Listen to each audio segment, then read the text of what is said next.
Well,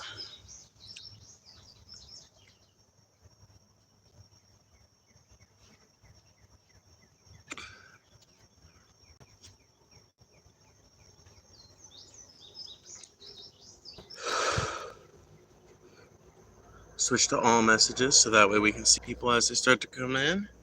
As folks trickle in, we can start talking to them. Hi, negative.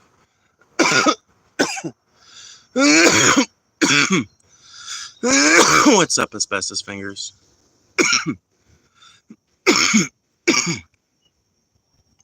Glitch Dash, what it do? What it do? What it do? What it do? Do. What we talking about? Well, I usually wait for a few people to get in here, but well, we're probably going to be talking about the passage of the big beautiful bill. Beautiful. But we're probably going to be talking about the passage of the big beautiful bill, what implications that could have on America, and what sort of electoral implications it could have over the next electoral cycle. Maybe what sort of possibilities we could be looking at on the basis of this happening in a few years. So interesting stuff. Interesting stuff on the docket for today.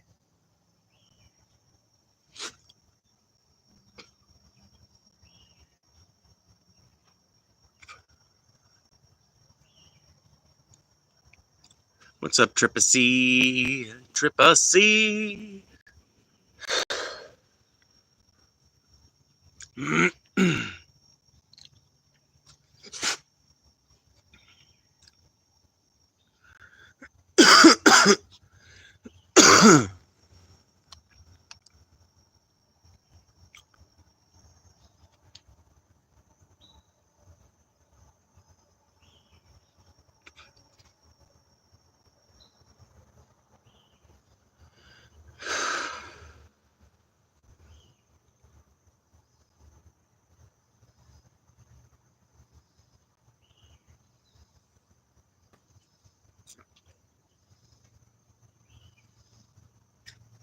Sorry, I was like totally just distracted by my own brain for a second there. Vape got me yakking as well. Yeah, me too. So how about that Trump fellow? Well, he's currently basking in the glow of his newfound power within the Republican Party. He was listening about it earlier on the news, talking about how, yeah, I feel like we got a lot more power now this time around. I've got much more gravitas, much more power.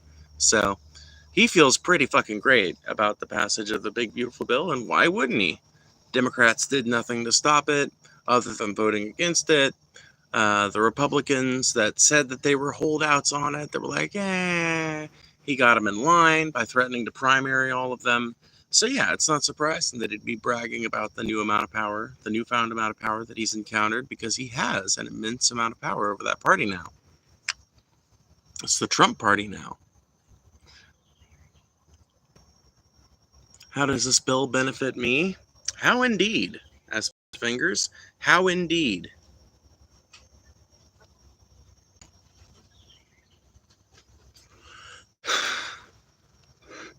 Well, I could tell you that there's no tax on overtime now, but that's not true. It's qualified overtime, which is defined pretty vaguely. And so it's not exactly clear what exactly that's going to mean. From what I was reading, too, it seems like it's not given on the basis, like the no tax on it works both as a reimbursement and as a future tax cut, but it only applies within the years 2024 to 2028. So it's something that'll have to be renewed by the next presidential term, or it will just expire with Trump's term, because that's what Trump loves to do. Trump loves to make sure that the things he does for the country can only be appended to him, because it's not about helping the country. It's about bolstering Donald Trump's ego. So all of these provisions are set to expire in 2028, and from what I can tell, it seems like the no tax on overtime thing is actually going to come in the form of a reimbursement for taxes paid. I don't quite understand that. Like, they're going to take the taxes out and then reimburse you at the end of the year. And Basically, the same thing is true for the tax on tips regulation from what I was reading. So, did they happen? I guess, but there's a bunch of people excluded from the no tax on tips thing. That's another interesting thing I was reading. Nobody in performing arts, nobody in the uh, there's a couple of other fields: accounting, financial services. There's some of them I understand, like accounting and financial services and marketing. But then there's a couple that I just don't understand, like performing arts. I think that like you shouldn't have to pay it if you don't have to pay a tax on tips when you're a server, which I consider to be somewhat a performing art form. I don't know if you could necessarily define it strictly as that, but I think that serving involves a fair bit of performing. And so it doesn't seem very fair to me that we're going to continue charging people like me for performing, whether it's online or at a venue or something like that, when we're not going to be charging servers for performing or hostesses for performing. I mean, some of those jobs really are super performative jobs. So to me, it doesn't make any sense that they're excluded. There's also some professions excluded from the no tax on tips thing for whom it doesn't even make any sense. Like healthcare, who the fuck gets tips in healthcare, All I know about this bill is that it's cutting SNAP and funneling money to the top. Yeah, that's the biggest thing it's doing. Yeah, is funneling money to the top. It cuts SNAP pretty massively. It cuts Medicaid by like 11.8 million people are theorized to lose Medicaid coverage over the next 10 years. So we're adding 3.4 trillion to the debt, but 11.8 million people are going to lose their health care coverage. 11.8 million people. Let me ask the MAGAs out there. Do you think there are 11.8 welfare moms out there? Do you think there are 11.8 million welfare queens fucking banging around America? Because, like, that would be a pretty insane part of the unemployment rate. That's a really, really, really weird statistic.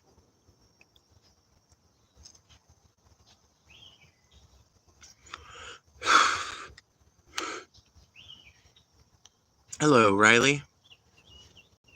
Are you trans? Yes.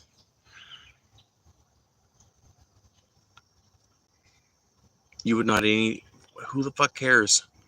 Are we talking about food right now? Old Pop? It'll hit red states the hardest? Well, yeah, because red states are more reliant on federal funding than any other part of the American Union. Yeah, 100%. The United States of America sends more of its money gathered up from all the states back to the red states than it does any other fucking place. Because people down here, people in the South, are fucking utterly dependent on these government programs because the corporations that own and control the land down here, that own and control all of the politicians that run the places that we're talking about, the southern states that we're talking about, none of these corporations want to pay people a proper living. None of them want to offer comprehensive benefit packages, or at least very few of them do.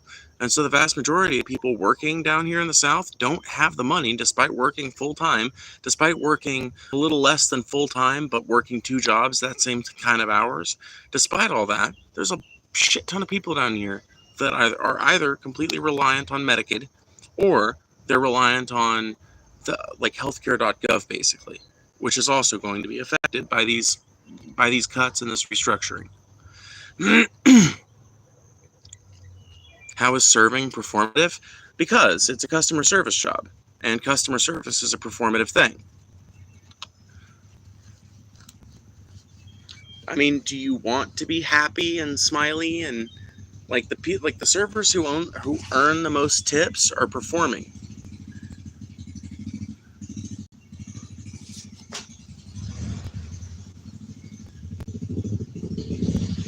Can't wait to pay for Bezos' new yacht.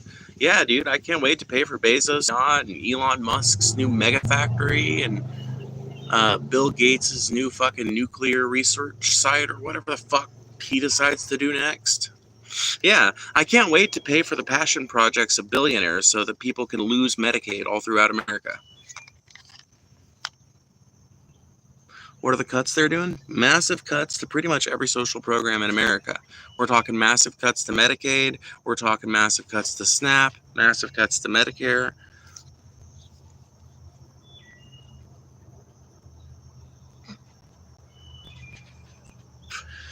Don't forget the company town. Yeah, the company town is back. How about that? The company town is back.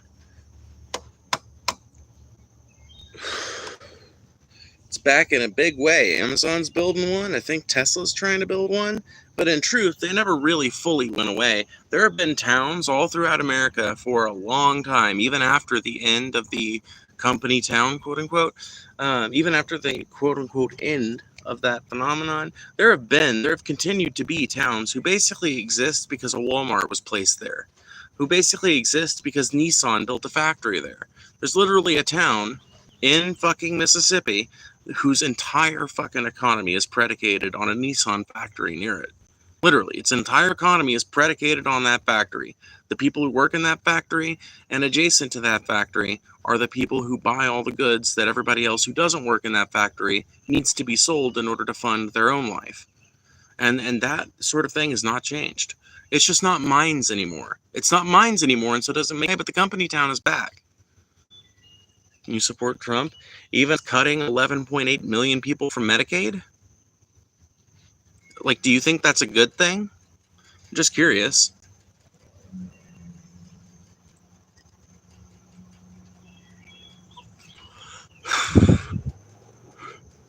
God damn, YouTube always recommends this channel. Although I seem to disagree with you each time I pass through, you seem genuine, so keep it up. I mean, I am genuine to the best of my ability. I mean, everybody gets performative sometimes, especially on YouTube. Like, you don't gain subscribers unless you're being performative sometimes. Speaking of subs and likes, there's like 90 people watching right now. Please, all of you, hit that like button. It really does help. Even if you don't plan on sticking around for long, it's the best way to make sure that more people see the stream, which increases the quality of the experience for everybody watching by making chat more engaging. And that's what we base our content off of here. You know, I rant, I respond to the chat, rant some more, and we form something like a pseudo conversation here. And it's something that, you know, a lot of people like. And the best way that you can support that without paying any money to do so is to hit that like button. I don't care if they cut Medicaid, just give everyone a job that they can do and decent pay. Yeah, but that's the thing, is like decent pay isn't quite enough. Like, people need to be like, you can't do your job if you're like home nursing a bummed leg, you know? You can't do your job if your back goes out and there's no Medicare, like there's no medical system to take care of you. And if you can't afford to, because even though you make decent money when compared to the overall cost of living, the medical system is allowed to charge whatever the fuck they want because they know people will pay it or go into debt to pay it. I think that that's fair. I don't think that a working person in America should get injured on the job or should get injured at home or injured in general and have to lose out on hours at their work, have to lose out on time with their kids, have to lose out on time with the things that they love to do because because the medical system in their country gives them the devil's bargain of, well, do you want to heal this on your own and just stay out for a few days, get a doctor's note, just stay a few days, heal it on your own, or do you actually want to go see a specialist and get a bunch of debt?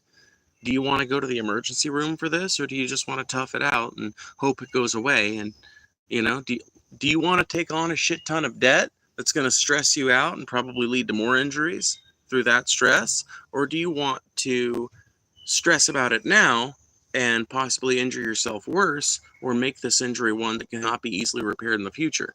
And that devil's bargain is asked working class people in America all fucking day long. Rich people never have to worry about it. Rich people have good enough insurance to never have to worry about it. And when they do have to pay out pockets for something, they have the money. They just take it out of a stock or they get a loan to cover it, and it's like it never even happened. But for somebody like you or me, if we get injured on the job, if we get injured,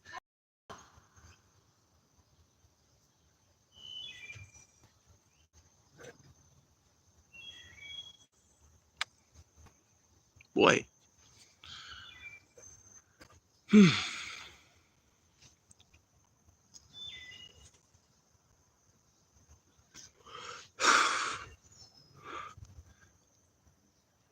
Anyway, if one of us gets injured at the job, if one of us gets injured at home, if one of us develops a disease of some kind or something like that, we are expected to pay for that shit outright. We are expected to deal with it. We are expected to go into debt if we can't deal with that outright. If our insurance can't cover it, that's fucked up. And I see a very good way of addressing that as being targeting Medicaid for expansion. In fact, I think that what we should be going for is a universal care system where everybody, number one, we got to figure out this corporate tax situation. Rich people and the corporations they own and control got to start paying their fair share.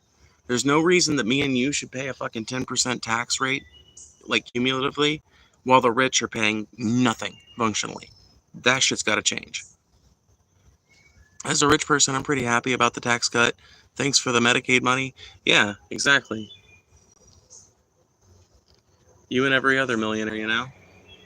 Yeah, people that don't have to worry about the fallout from their bad economic decisions love it.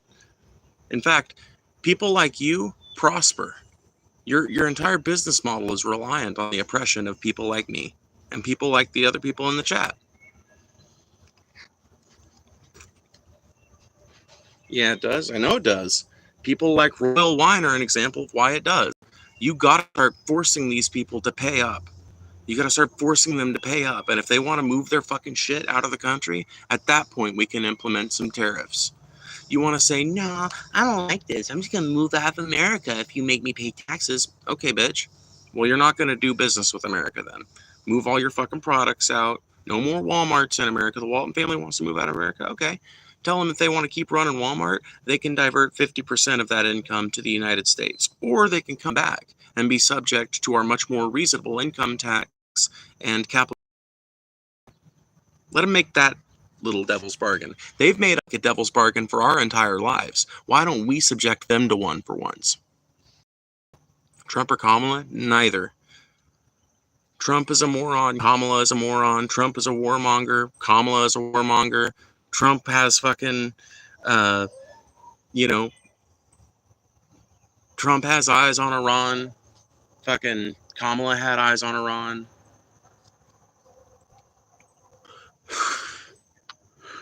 By the way, there's 190 people in here. Make sure you guys hit that like button. It is the best way that you can support the channel and send this out to as many people as possible, which is the best way to increase the quality of your experience if you're watching or listening, because this stream is entirely reliant on that. You know, we talk about the news, we talk about what's going on in current events, but ultimately you guys are the reason we're able to have something like a conversation.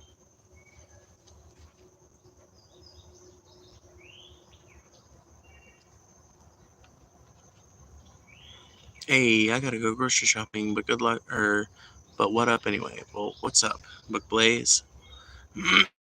Trump is our king. I don't believe in a king. I don't know about you, but I'm not a royalist. I don't know about you, but I'm pretty happy the Great Britain kicked out the monarchy.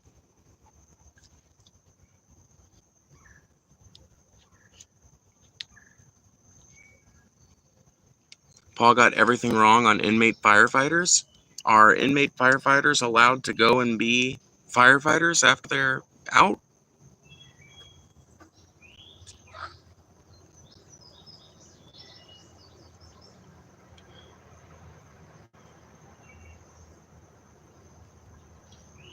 Dems had years to fix it and did nothing.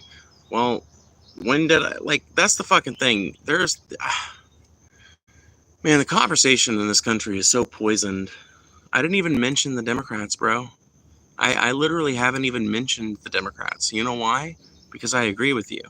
But the fact that you automatically assume that because I've got criticisms for Trump and the Republican Party, that I must be a Democratic Party simp, I think is an example of the problem that's become endemic to our country, which is that everybody looks at everybody else as like another partisan hack like themselves.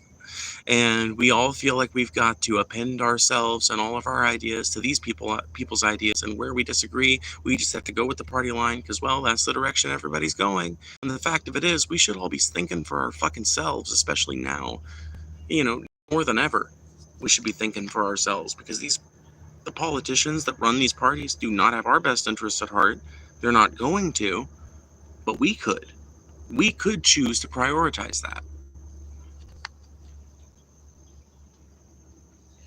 Hold on, let me turn the chat into a readable chat.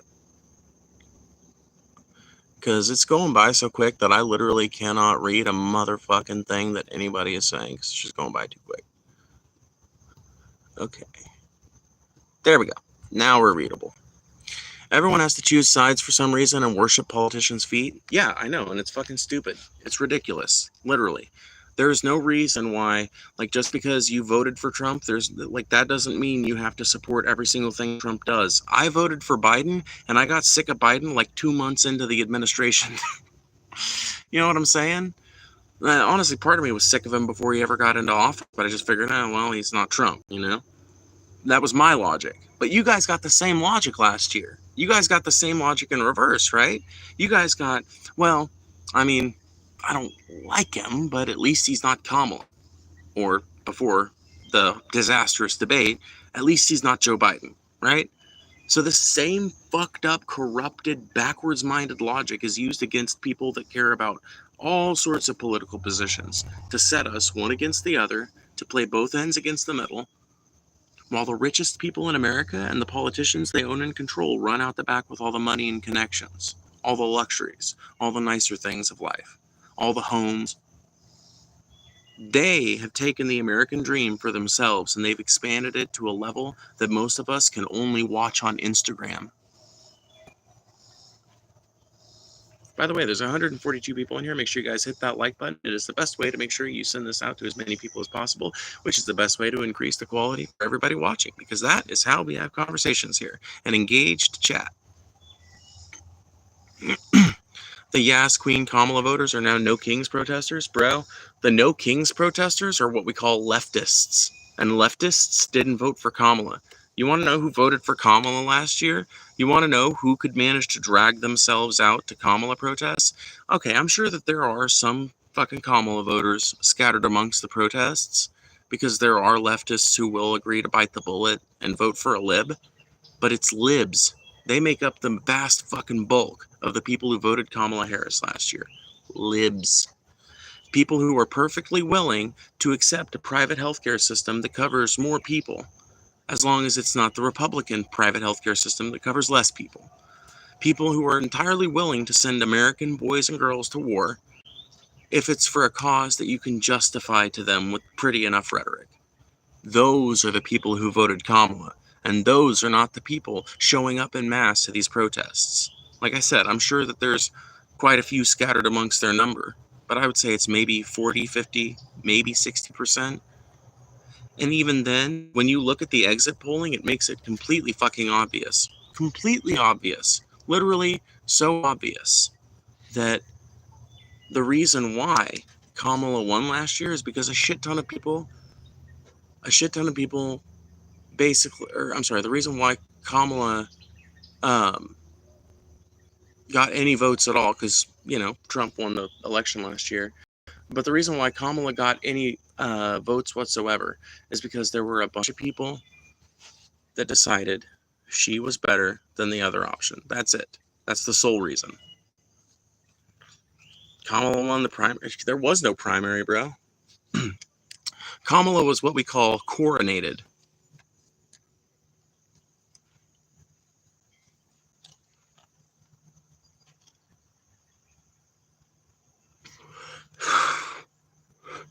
I think the protest was pretty politically diverse from center to socialist. That's what I'm saying. Like, this idea that every King's Day protester was a fucking lib is ridiculous. Fucking ridiculous. Because it's, like, I'll be honest with you, as far as people who really hit the streets and stay out there, you're talking a very, like, politically, what's the word I'm looking for? An incredibly politically active subgroup of people. And that's like, I would say that there's way more people that are I would say that there are way more people protesting that are, give me 1 second to figure out how to formulate this.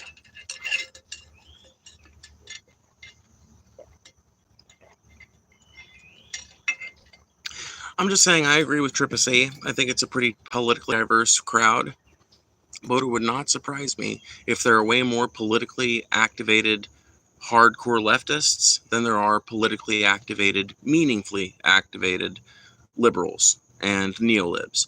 Because neolibs love to fucking act like a vote is action. Neolibs love to act like sharing a post on Twitter is action.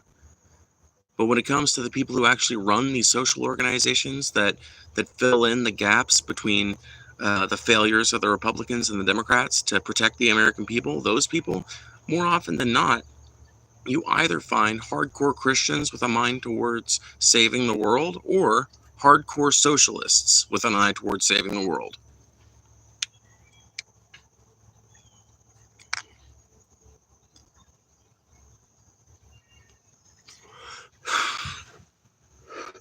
This idea that Kamala Harris was some kind of popular politician on the left, I just really don't know where conservatives are getting that. Like, she was a popular politician for the... You have to understand how far right America is.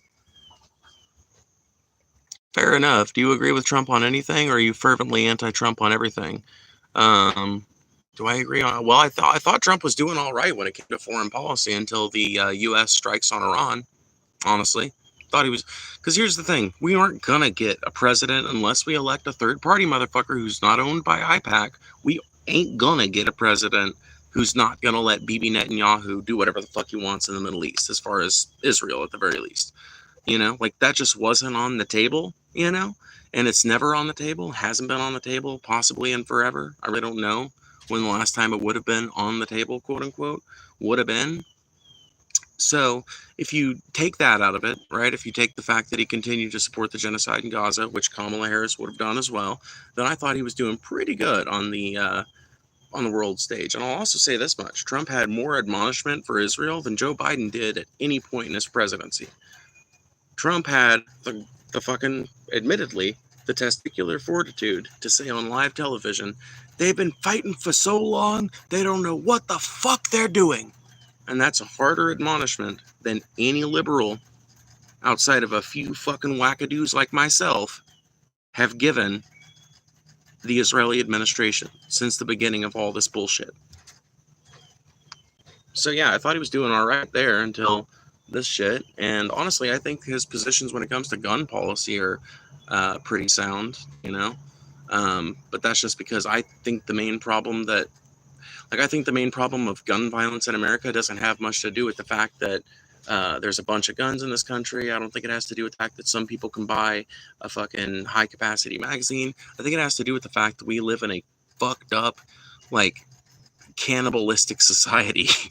Like, we are culturally cannibalistic. We are eating one another. We're constantly fighting with one another. The tension has bracketed up so fucking high. And I think that has way more to do with school shootings. I think the death of empathy has way more to do with school shootings and mass shootings in America in general than gun policy does. Because it's not usually the motherfuckers with like a million guns doing shootouts. Sometimes it is. Las Vegas shooter had a shit ton of guns, but usually we're talking about people that steal a gun from somebody else. We're talking about somebody who steals one of their parents' guns. Usually the people that got like just tons and tons of guns lying around, they aren't usually the ones going and doing these big old mass shootings. So I really don't think like reducing the number of guns in America is going to do much on that front.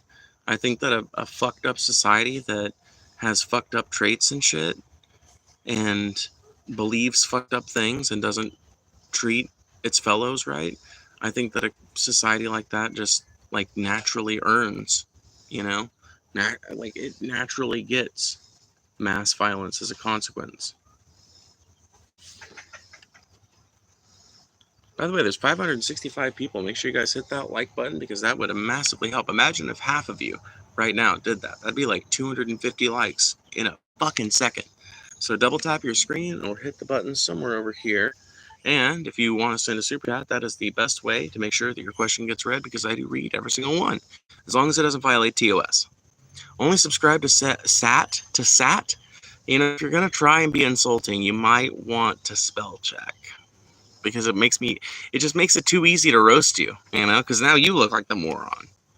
Only subscribe to that. What WTF even is that? And this should be adults only content. I actually do press the "this is not made for kids" button, Fernando. But the idea that this should be adults only content is fucking retarded.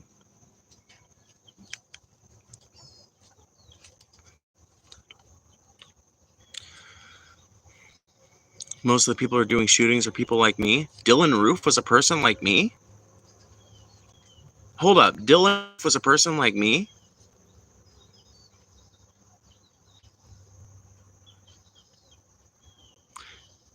Pekka Avonen was a person like me?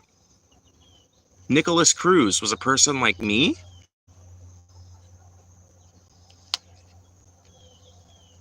Does he mean white? Maybe. Maybe, but I think he means trans and queer. When there have been like 2 mass shooters that were queer, there have been like 2 mass shooters in America's recent history that were fucking like 2, compared to the literally hundreds of straight people.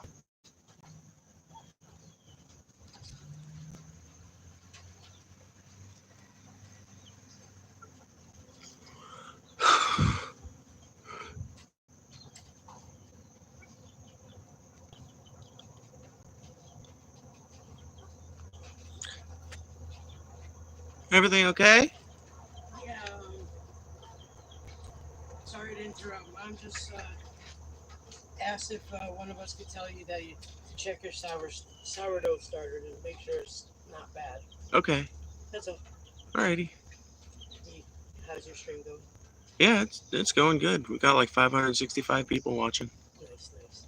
All right. Yeah, I wonder why she didn't text me. I don't know. I didn't text you because I knew you were streaming. Right on. Well, I'll check it here in a bit. Okay. I'll let her know. Sourdough? Yeah, I have a starter in the house that I wasn't able to refresh for a long time because I wasn't able to buy bread flour, so. But we have bread flour now, so hopefully I can resurrect it.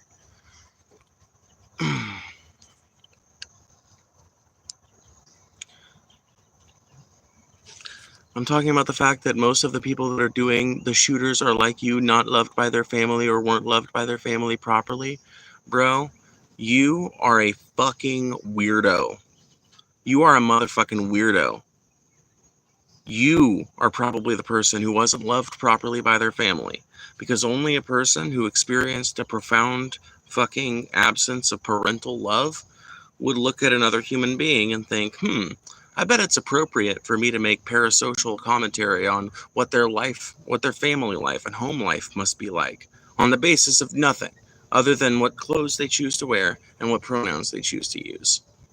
Sounds like you are the one who is missing mother's love.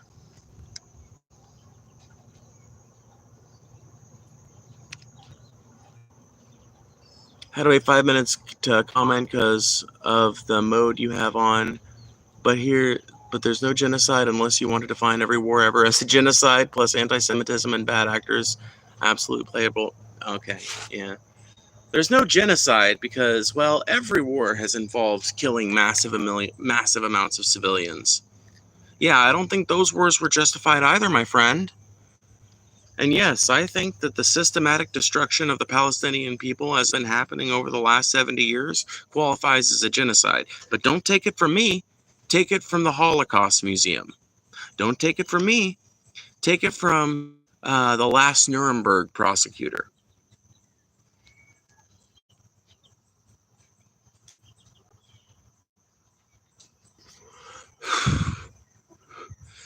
Alright, I had my fun with Game Glitch. They have not earned a fucking foe in me.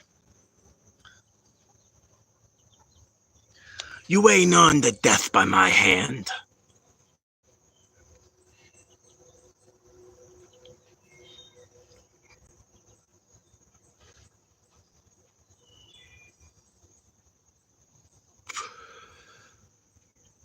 Can someone please boot KIK?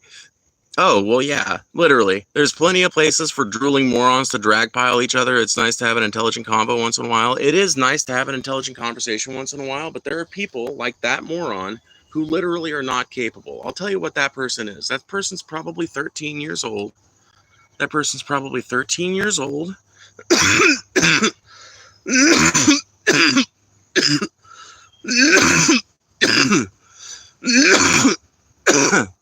Has probably never seen a trans person out in the wild, has probably never had a conversation with a trans person, and so I am the most fucking fascinating thing in the whole world to them. And they aren't intelligent enough to ask any questions about it that might illustrate some of the weird complexities of the gender issue, right? Because there are certainly things that we can have a philosophical discussion on when it comes to gender theory and like we can have a psychological discussion about the nature of cash. We can have the conversations about these things, but to do that, you have to be faced with someone who's intelligent enough to know what questions to ask and to know what's just being a moron. I've seen a number of trans people being in a blue state. Yeah, I mean, if you live in a blue state, you probably see trans people fairly regularly. I live in Mississippi, so I'm one of like 3 trans people I know. And the only reason I know 2 other people that are also trans is because, like, you know, I guess the birds of a feather principle, maybe.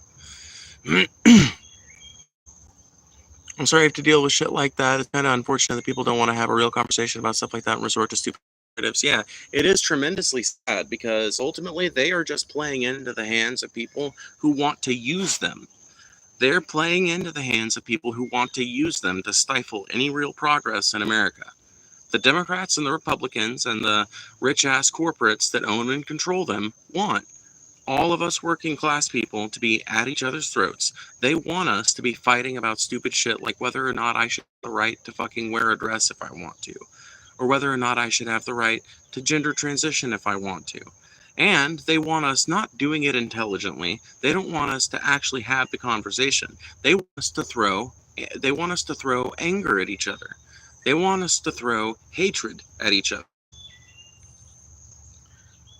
But that's not how you actually get past an issue in your society. That's not how you actually get something figured out. That's not how you come to a common understanding with people who disagree with you. That's how you play into the hands of billionaires.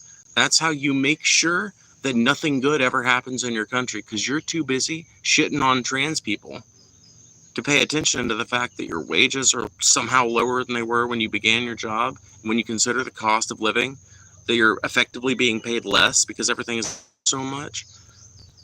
No, they don't want you thinking about that. They want you to think about how I am some danger to women in a bathroom, when the fact of it is, I don't even use a woman's bathroom that's got that's like a more than single occupancy bathroom. I just don't, because it's not safe for trans people to do that anymore, because there are a bunch of morons that are just fucking way too fucking ready to pull out their pistol and wave it around at some trans person that comes out of the wrong bathroom in their opinion.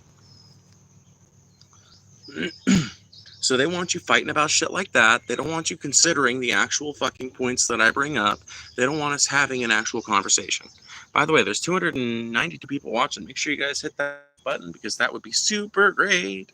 Even if half of you hit the like button right now, we'd get an amazing amount of likes, so please do that. And if you want to make absolutely sure that I read one of your chats, please consider sending a super chat. I do read every single one as long as it doesn't break TOS. It's also a great way to just show that, hey, I support the channel. I like what you're doing here. I like the fact that people can have conversations no matter how much they disagree, as long as they're not being douchebags, I'm not exactly the person who would call myself an ally, and I wouldn't call myself not. No disrespect, but what you do with your body has absolutely zero to do with me.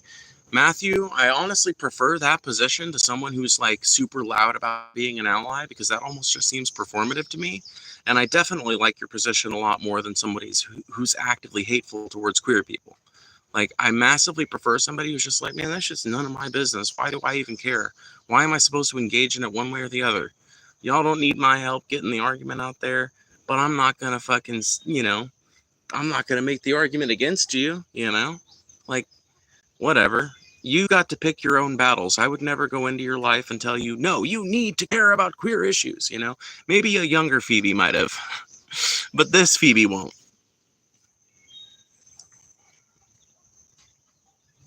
I don't agree with that. I think the sexier sign to birth is the bathroom you use. Yeah, but you know what? Are you going to fucking be the one who stands around at the bathroom grabbing people's genitals to see which kind they have? If not, who are you going to nominate for that position? Were you also born in Mississippi? No, I was not born in Mississippi. And that's not because out of hatred, but because that's out of the people that would be willing to try to use that to diversion of the perversions that they really have. That's the problem, though. Trans people are way more likely to be assaulted in a bathroom than we are to assault someone in a bathroom. So like, number one, how are you going to make the distinction between, oh, that's like, so you're just going to exclude everyone who looks like they don't quite match up the bathroom they're going into? Is that the plan? Is like literally what is the plan here? Because I hear this policy being touted a lot, but I never hear about how it's going to be enforced. And the only thing I can imagine is that we're either going to have some incredibly invasive x-ray system that's going to examine people's genitals and call security if they see the wrong thing. So we're just gonna, like, who does that? Is it gonna be an AI? Like, does it keep recordings? You know what I mean? It just seems like a giant privacy violation. The other alternative is that you've got guards stationed at every bathroom door, and they're literally feeling up people's fucking crotches to see what they got in there.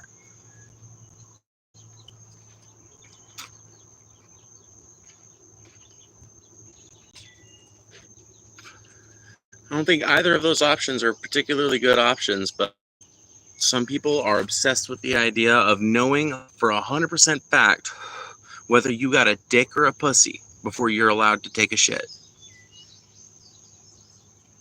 Ban public restrooms? No, you can't ban public restrooms because that'd just be a massive inconvenience on everybody.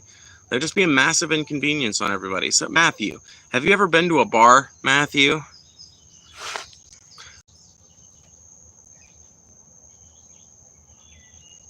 Oh my god. Will somebody get this moron out of here? Man, people say the fucking dumbest, wildest shit on the fucking planet in internet chats because there's nobody around to knock them in the fucking head for it.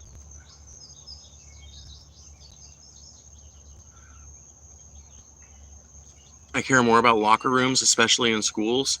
In schools, you mean the place with less trans people than any other place?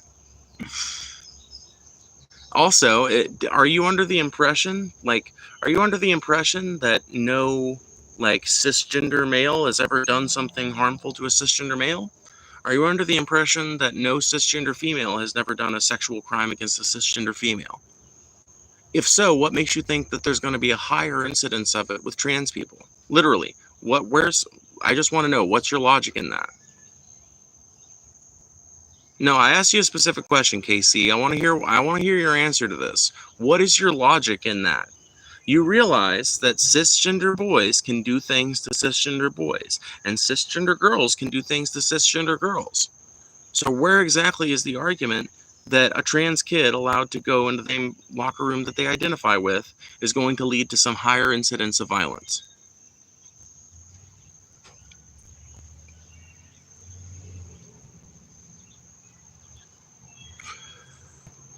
No, that's not what I asked, KC. I'm asking, what is your logic that says that trans people are going to be more likely to harm other people than cisgender people?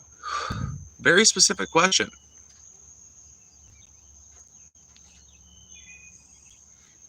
Very specific question. I'm eagerly awaiting your answer. Why are you getting angry at people for not agreeing with this? I think you have a wildly overblown idea of anger, my friend. You want to ban people that don't agree with your stance or aren't neutral? Bro, I haven't... Okay, let's just... Since you said that, I didn't ban you, for one. Let's just go through all the comments that disagree with me that I haven't banned, moron. What's your opinion on under 18 gender affirming care? I guess that one's not necessarily disagreement. Trans kids are going to stay quiet and not draw attention to themselves now more than any... Okay, I guess that's not disagreement. Sickos can use the trans badge as a gateway for access. Didn't ban KC and NorCal. I'm just being honest with you. There's no way I could confuse you for a female. Didn't ban Jenna Autry. Let's see here. Let's see here.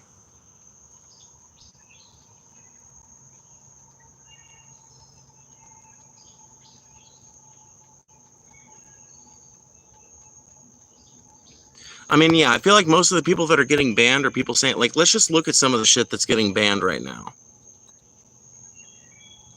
Okay, we're on all messages.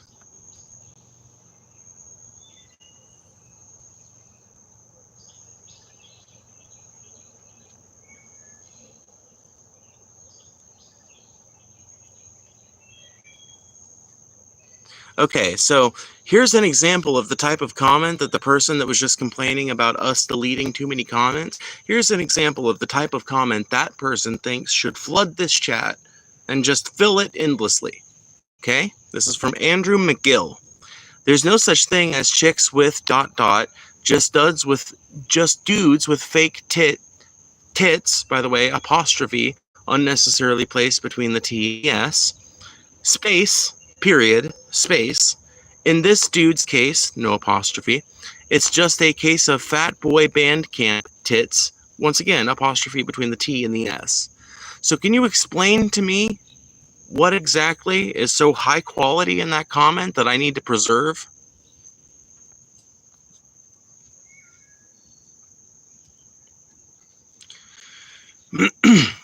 I appreciate what you're trying to do, and I'm sorry that people aren't willing to have a conversation to actually fix any of this. It's fine. Asbestos fingers, I am going to... You know the drill, asbestos fingers. All I'll tell you is that our ban policy is weaker than Paul's, but our rules are this. Readable, original, and interesting. If it's got more than 3 grammar mistakes, fuck them. Get rid of them. If it's not original, if it's the same dumbass point that's been brought up in here a million times, if it's just somebody saying fat or just somebody saying faggot or something like that, ban them, out with them. And if it's somebody just saying some boring ass bullshit that is just shit, like shit weasel derision, you can ban that too, under the principle of it being unoriginal and uninteresting. So, with all that being said, Order 66. I won't be as heavy-handed as Paul streams. Exactly.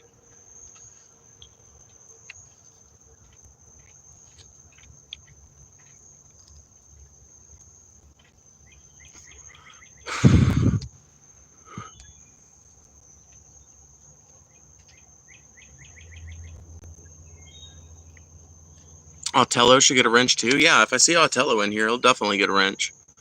Look, my position is this. I couldn't care less what you do with your body. I don't think the taxpayer should pay for it.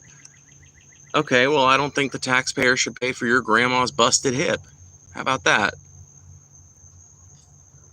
So what is your proposal? Like, literally, what is your proposal? So we introduce universal health care, but trans people still have to pay for their care? Neither do I. So what exactly are you saying then? Just say you don't support universal health care. It's, you know what? It seems like particularly hateful to me to want to say, I don't believe in universal health care because I don't think trans people should get their care out of a fund paid for by them just as much as it is everybody else. See, I love people like you because you demonstrate the core selfishness at the heart of Republican policy.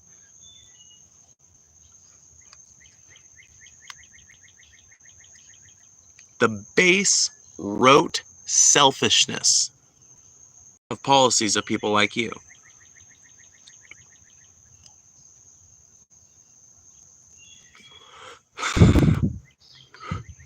That's the thing. They want the poor, trans, any minority to die. I mean, I don't think that every Republican does, but I think it's certainly a trend amongst the party that needs to be accounted for.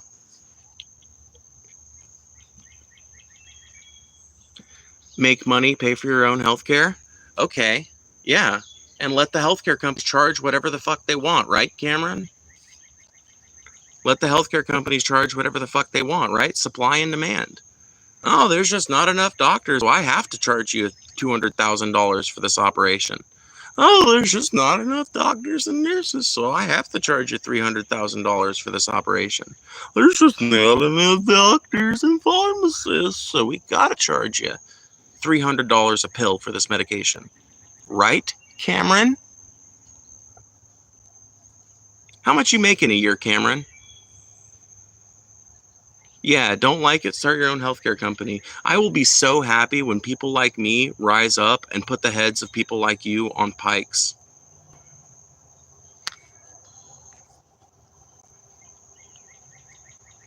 I will be so fucking happy.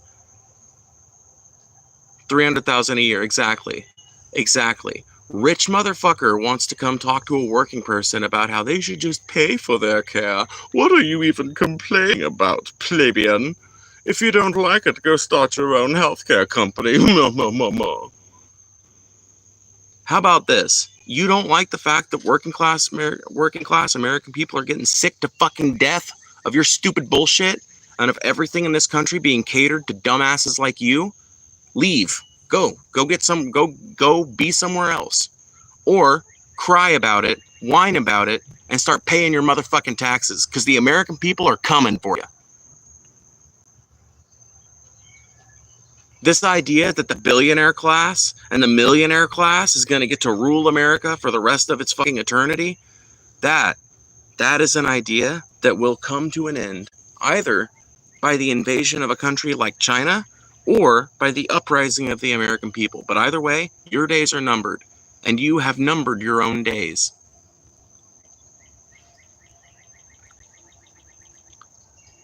I'm just as sick of multinational corpos as you are. State-run anything is not the way forward. I want worker-ran. I don't want state-ran. I want worker-ran. Now, that can be through local representatives and shit. That can still be. But, like, I'm a big advocate for direct workplace democracy. So, like, if you're talking like a multinational corporation, obviously you're talking about like the day-to-day running of the shops and the warehouses and things like that being controlled by the employees who work there, and all of the employees of the company being given a voice in major decisions made by the company.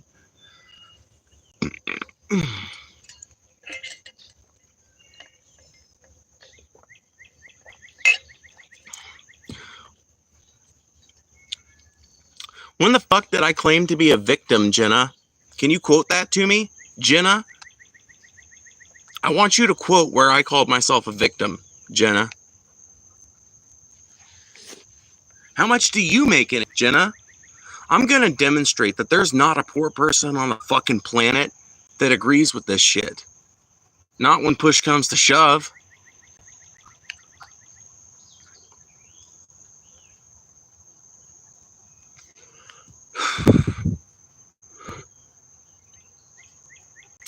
I just don't understand why a bunch of y'all who will never actually listen to what she's saying or even hear. Oh, because they legitimately think that it makes my day worse to read their stupid bullshit.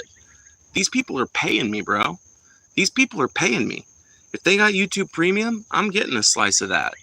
If they don't have YouTube Premium, they're watching ads to watch this content, and I'm getting a slice of that. So they can stay. I'm happy with it. I'm glad that they're here. Speaking of super chat, that's the best way to make sure that your chat gets read. I do read every single one as long as it doesn't violate TOS.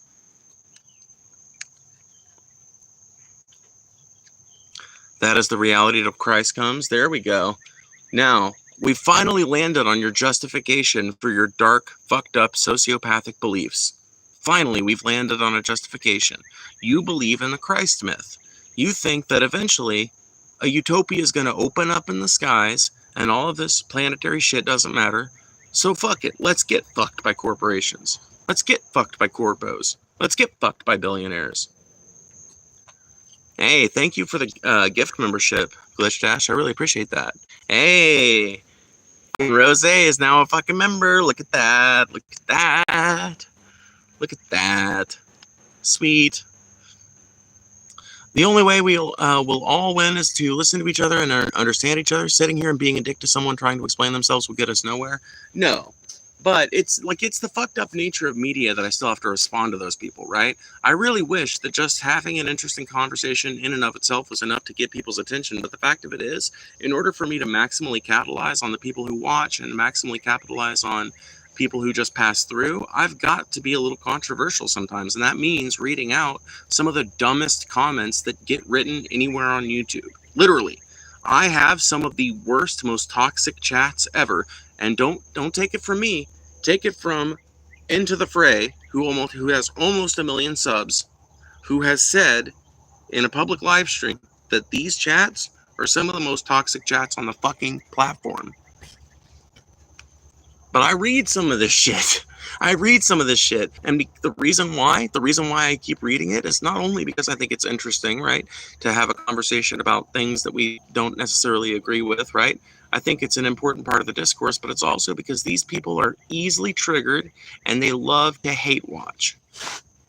Exactly. They don't understand that we have to be dicks because they push people to that. They push people to that way continuously over and over and then be like, haha, victim, lol, get a life. Yeah, 100%. It's funny, you talk about universal health care, but then moan about the debt ceiling being raised. Yeah, because it's to fucking pay for tax cuts to billionaires. And we're raising the tax ceiling without increasing the social safety net. We're actually cutting the social safety net. I'm more than happy with feeling if the American people are helped along the way. But that's not who's being helped by this. It's fucking energy companies. It's fucking, it's Trumpists that are close to them, have close business associations with them. It's insurance companies. It's the worst, most corporate fucking dickheads on the planet being helped by this legislation. So yeah, I'm pretty anti-raising the debt ceiling to make it easier on dumb motherfuckers like you. I actually believe in the revolutionary concept of paying one's fucking taxes.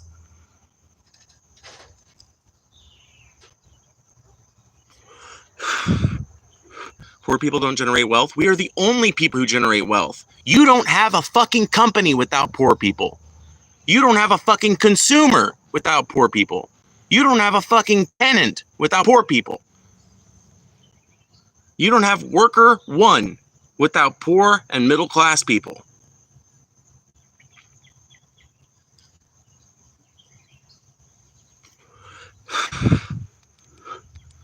I'd be way happier paying taxes if I got anything in return. Yeah, you and every other red-blooded American. Taxes are a scam all around. They're a scam right now because they're used to fund bullshit. They're a scam right now because they're used to fund the luxurious lifestyles of people like Cameron. That's why taxes are bullshit now. Taxes don't have to be bullshit. Taxes could go to the common care of you and me. We all contribute to it, well, all of us except the top 1% and the companies they own and control. But all the rest of us contribute to it. They could too, and they could have anything we fucking wanted. Some dumbass motherfucker that makes $300,000 a year and had the fucking gall to say it on my stream, defending the fucking healthcare companies, basically being a shill. I didn't bring mine out here. Can I take it? Yeah. Can I hit your cigarette? I need one. This shit gets me fired up. Hi, fuckers. It's so weird how Republicans switch opinions on taxes constantly. Yeah, well, you can track that, by the way, with the election of Democrats. When a Democrat is elected, Republicans are scared of the debt ceiling. We can't afford nothing. We can't afford to raise the debt ceiling, and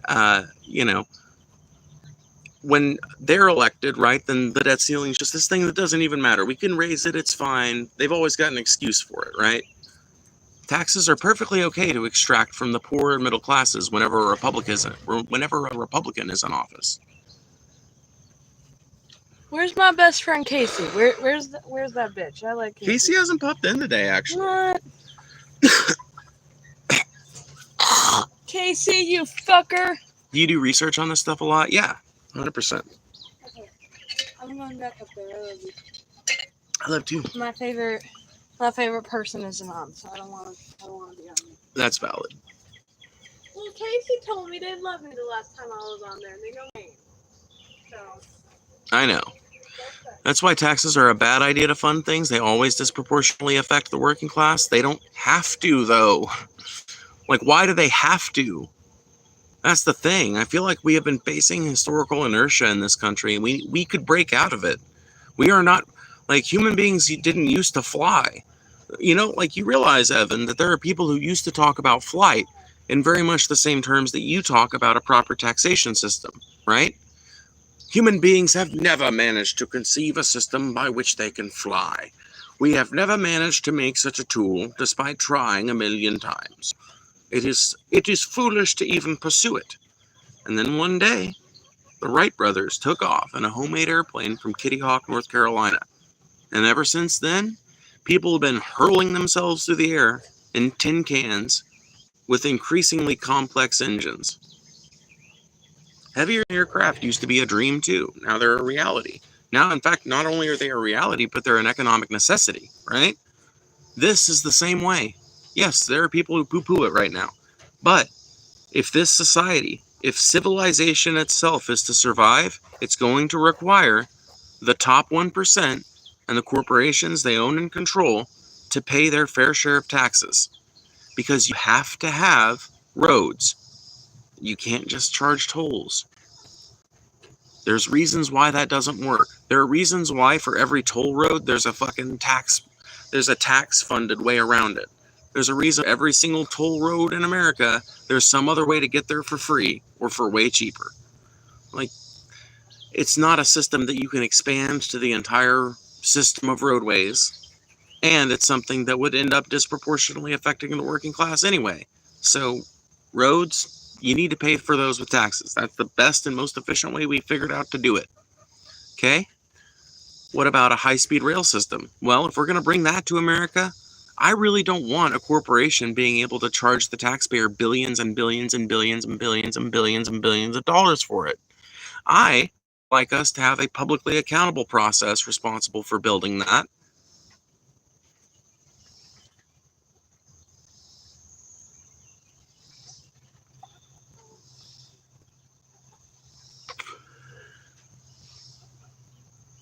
Toll roads are the most efficient way to move with a vehicle. Say that to the millions of people who choose to take I-88 instead of I-90.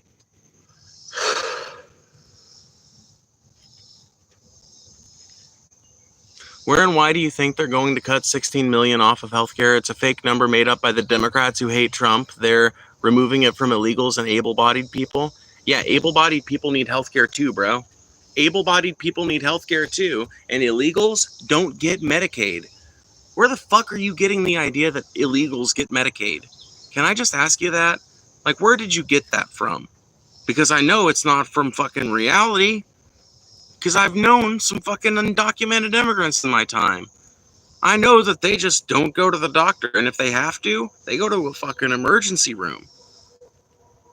Or they work under the table for somebody who's willing to pay for their medical care in the few instances where they need it. Bad enough to ask. That's how fucking Mexican people are getting their health care in America. You think they're on fucking Medicaid? How?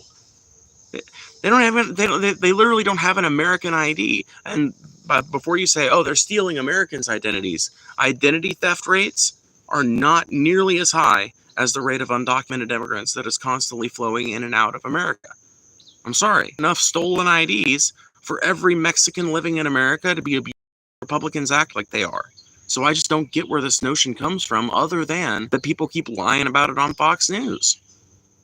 Because nobody can ever show me a source. Nobody can ever show me a study. Nobody can ever show me like a video of this person going through the like tax records and shit of their, like, you know what I would consider proof of this? If somebody who was deeply involved in the Medicaid system went through with a fine-tooth comb and demonstrated it on video, like, here are all of these people that I've collated into this list, and I'm going to go through each of them and do a little interview with them and prove that they're undocumented. At that point, maybe you'd have a point. But all I see in terms of sources are an anonymous source. All I see in terms of sources are fucking Megyn Kelly and Tucker Carlson, and they're lying asses. They're lying fucking Russian-backed asses.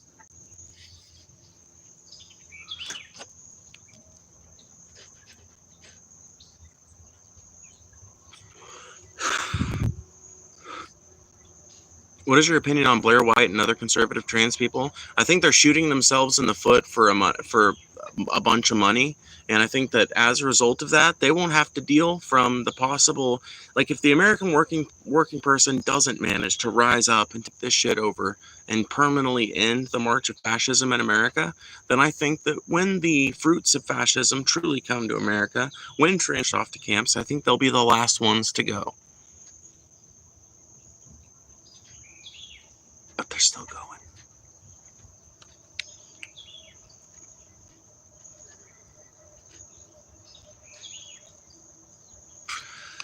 Blair White did start off as a working person, though. She built her career. I know, but I don't think you heard what I said. I said if the American working person doesn't decide to rise up and take this shit over, then and stop the march of fascism, I think that you can go from a working person to a celebrity.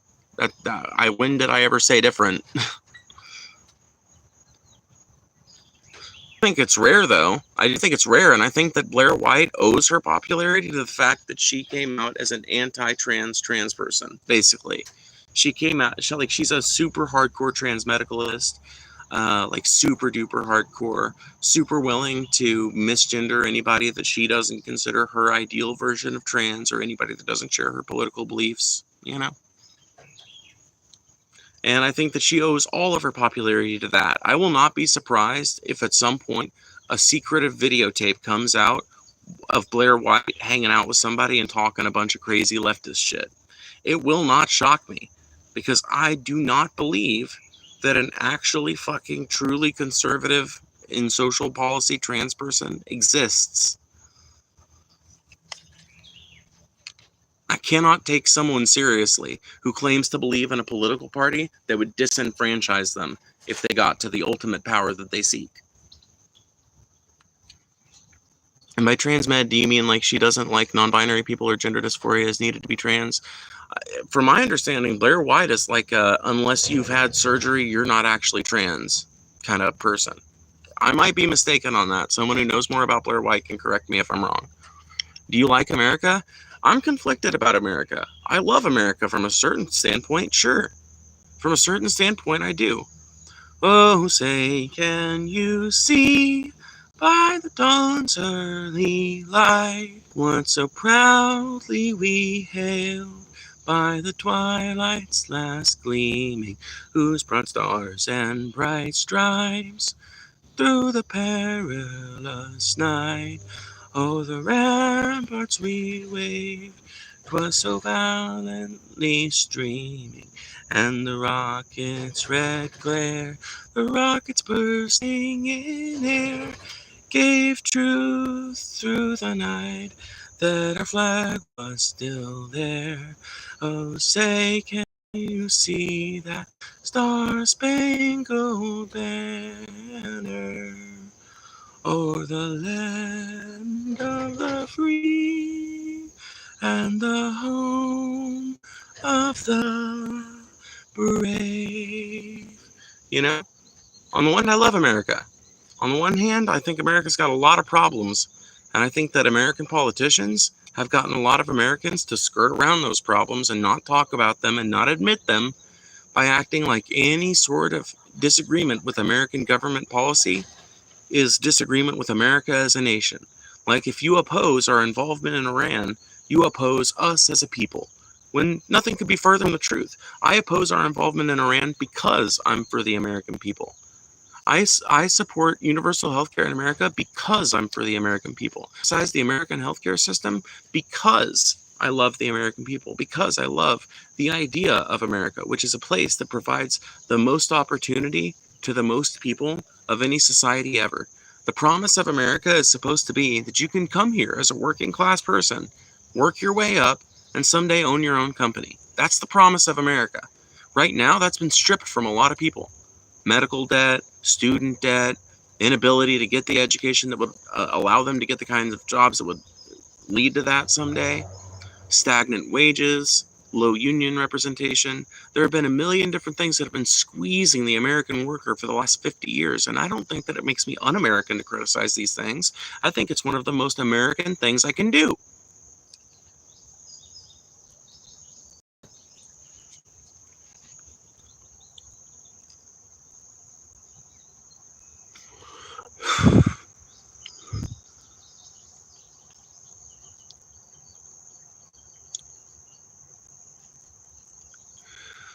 You should stop vaping. You should stop being concerned about other people's vices. I can't look into your life and judge, but even if I could, I wouldn't look at any of the many bad habits you probably have and tell you to stop doing them. Not unless they were affecting me. And you're watching me online, so there's no way you're getting secondhand smoke from my ass. So stop concern trolling, please. Exactly. They want us like a cyberpunk dystopian movie. We're already in a cyberpunk dystopian movie. Stop thinking it's going to look like the films, my friend. It doesn't. It looks like Donald Trump being the president of the United States twice. It looks like the United States striking Iran in a preemptive strike against nuclear facilities that weren't even building weapons. It looks like WMDs in Iraq being repeated, and that narrative being repeated in Iran. It looks like everybody having an Xbox and a PS5, despite the fact that so few of us can afford to buy bread. Because like, you can spend what you would spend in a like grocery trip for like 2 weeks, you can spend that on a TV and get endless amounts of entertainment. Or you can get that grocery trip and eat okay for 2 weeks, or you could just buy the TV and eat ramen for 2 weeks, and hey, you're maybe a little hungry at the end of the day, but at least you got some entertainment. And we've created a society where people feel that that sort of thing is necessary, that that sort of thing is important to their sense of identity, that that sort of thing is important to how they see themselves, how they see you, how they see me, how they see everybody. Their life is filtered through these devices. Their life is filtered through the creature comforts that we've been made to believe are absolutely required for the maintenance of life. We live in the dystopia that we've all been warned about. And what are we doing about it? Well, I'm streaming and trying to alert more people to the fact that that's what's happened. I help my family with their garden. I want to expand our garden and our property's usefulness, just in case something does happen. I compost, I cook, I learn as best I can. I watch documentaries, but what else can I do?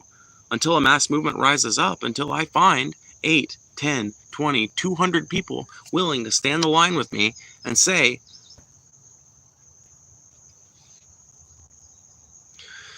exactly, no one actually realizes how poor they are because we point to North Korea and go, well, we're not like that. So, yeah, and it's not just North Korea, it's all sorts of underdeveloped countries all over this planet are used as examples of why America is not actually poor, because we're not like Indonesia, when the fact is that Indonesian cities look better than our cities.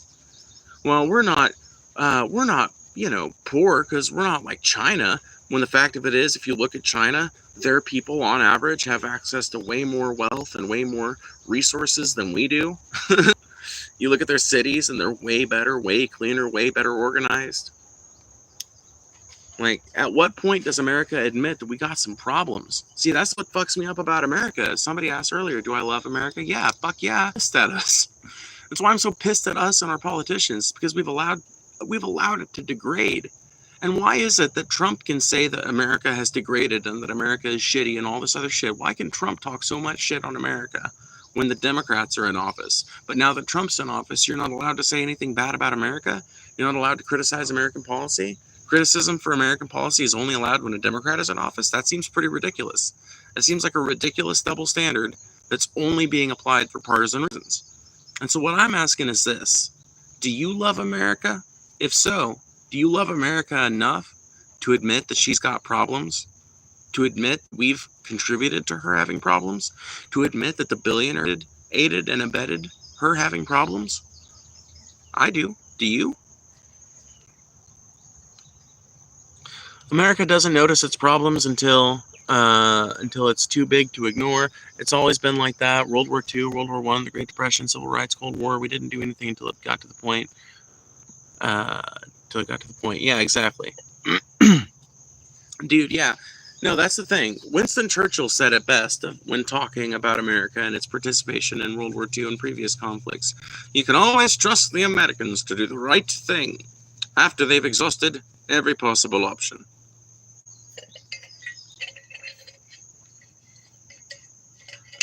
So yeah, we postpone, we drag shit out, we try to make things take longer for procedural reasons.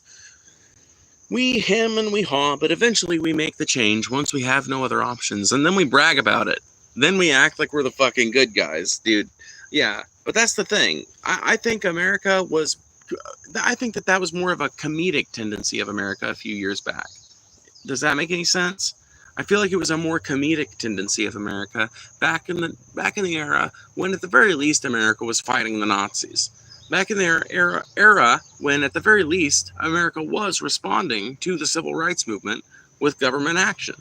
I think it was easier to see America as being like, oh, America, you don't listen to your people nearly quick enough. But now it's gotten to the point where it just doesn't really seem to me like they listen to us, period. Because 76% of Americans have agreed universal health care is a better system than what we got right now for fucking decades. What has been done about it?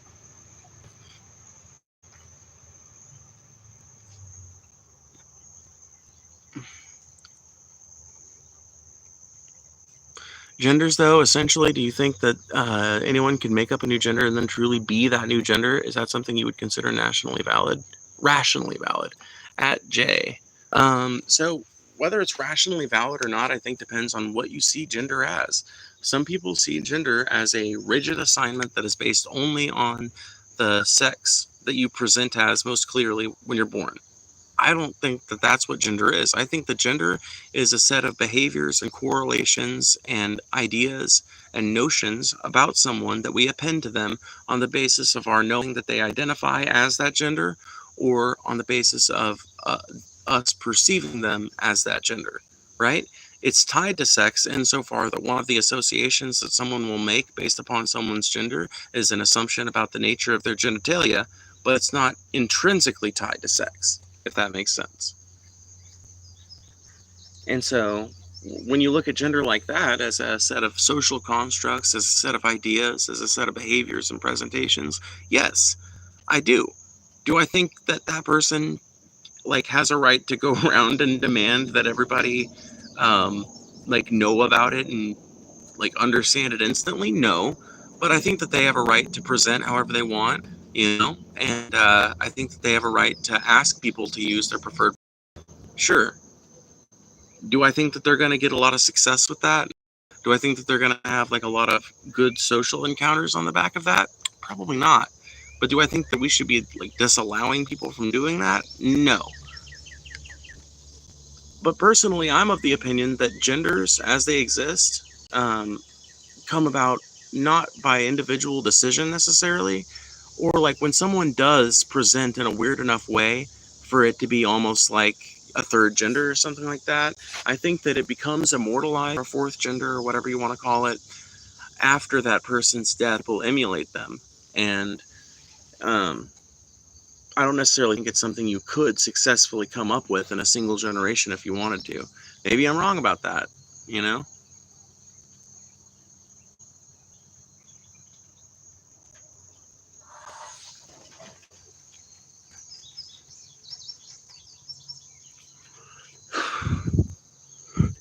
I don't agree with kids medically transitioning under 18. What I do agree with is not abusing kids for simply wanting to play sports dressed up as the toys, dressing up the toys they want. Well, yeah. So my thing about it is this. There's exactly one example I know of a trans person under 18 who was allowed to undergo gender affirming surgery. Only one. Her name is Kim Petras, and if you look at her, she was one of the earliest examples of the Dutch approach, right? What's called the Dutch approach, which is the idea that if a kid exhibits serious signs of gender dysphoria, if a kid exhibits clear signs of being trans, a good option for them is puberty blockers until they can make the decision to fully transition, and then allowing them to fully transition with sex reassignment surgery between the ages of like 18 and 21. And she was one of the earliest examples of the Dutch approach being tried, you know, famously, right? So she certainly wasn't the first example, but she was one of the first that came to national attention. And if you look at Kim Petras now, you literally cannot tell she's trans. Look up a fucking picture of Kim Petras and tell me that she doesn't pass, you know? Like, you'd have to be fucking retarded. You'd have to be willfully ignorant to make the case that Kim Petras doesn't pass. And she's super fucking happy with her life. Now, do I think her one case study means that we need to change like all of medical science? No, but the reason why the Dutch approach is still used by so many countries, the reason why it's still something that most people, like trans people, agree with and shit like that, is because the Dutch approach has been tried with a bunch of different people in Kim Petras's position, and they've had largely similar results. There have been like 2 studies amongst the hundreds that have been done of this method of treating it, right? And of the hundreds of studies, there have been like 2 that indicate that in some cases, outcomes aren't as good. But even then, the overall outcomes were better than if nothing had been done.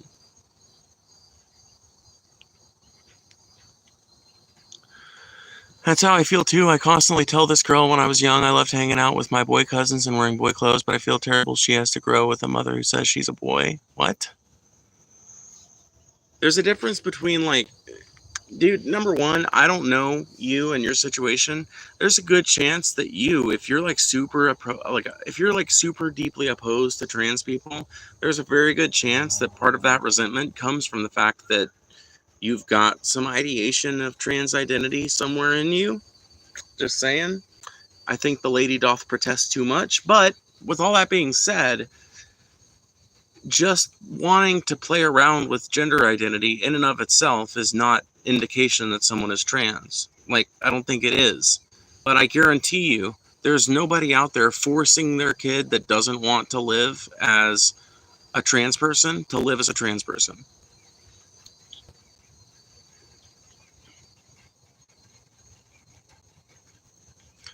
There's biological differences, but that's not in the realm of sociology and can be changed if a person so chooses. There's no reason why it's illogical. Everyone does illogical shit, so what? I mean, if we want to talk about what's purely natural and what's purely logical and rational, none of this is that. It's not natural for human beings to have cell phones. It's not natural for human beings to live in houses made of finely sawn timber tied together with screws that were drilled in with electric drills. That's not natural. Nothing about that's natural. It's not natural for human beings to live in air-conditioned buildings. It's not natural for us to wear clothes. Not these types of clothes. What's natural for us is bear skins, deer skins, processed with stone tools. That's the closest thing you can get to natural for a human being. And I personally don't want to go hunt down a bear for its skin and start wearing that around. I think that'd be kind of hot in the summer. And unless one of you guys do, I would really appreciate that we drop this fucking silly idea that any of us are about to go for the primitivist way of life. There are two genders, male and female. You can't change that. Gender is based upon whether or not you have male genitalia versus female. Sociology is a made construct. Dude, you are literally, some people are just so obstinate. You can make the same point over and over and over again. Like, it never fucking registers to them. Gender and sex are two different things. Even within sex, it's more complicated than just male and female. But gender and sex are two very different things. Gender is an idea. Yes, it's a social construct. That does not lower its importance in any way. You would not fucking treat Kim Petras differently because you know she was born as a man if you met her, because you would literally be unable to resist her. Like, she's super fucking hot. So don't pretend to me like this is some deeply held virtue of yours that has to do purely with the biology of the human being in question. I've heard mainly trans people on the right talk about trans kids or trans housing by proxy. What's your opinion on that? That it's bullshit. That it's a grift. I think that there are a bunch of fucking not a bunch, but I think that when it comes to right-wing trans people in general, I think that they're grifting. And I think that they'll say whatever the fuck they think will get their name in the news. Whatever the fuck they think will get them talked about by right-wing radio hosts. Literally, they will spill whatever blood libel bullshit they have to on the trans community in order to get that next ticket to Europe, baby. That next fucking that next charter yacht, bro. They will do whatever it takes to put themselves at a better position, including sacrificing the rights and dignity of their own people.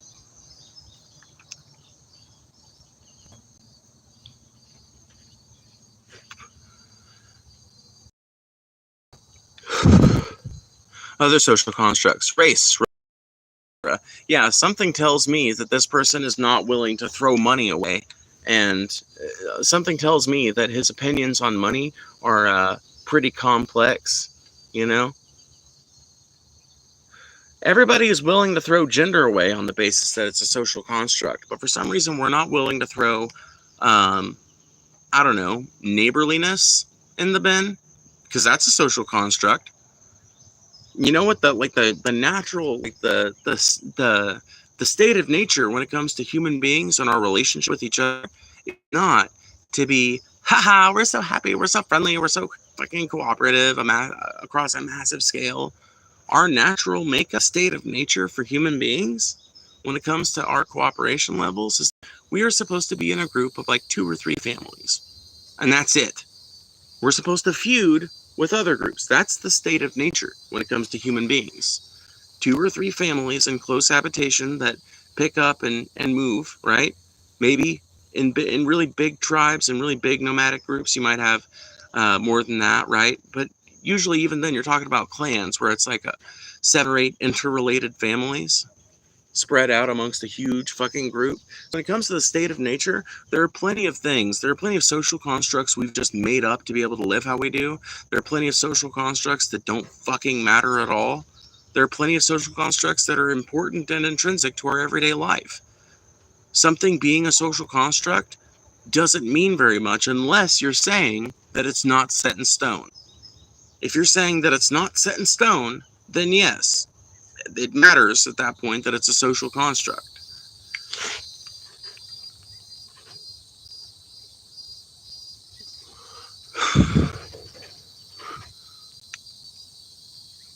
Did you see all the women swimmers at UPenn are getting their records restored? No, because as it turns out, the rest of the world doesn't actually give a shit about women's sports. And so the only people who keep up with that kind of news are people who are just desperate for a win against trans people. So no, I hadn't heard, but I don't give a shit. In fact, I think trans women are far too good to be competing against bigoted cis bitches. So I'm cool with us being excluded from sports. We're too good for you.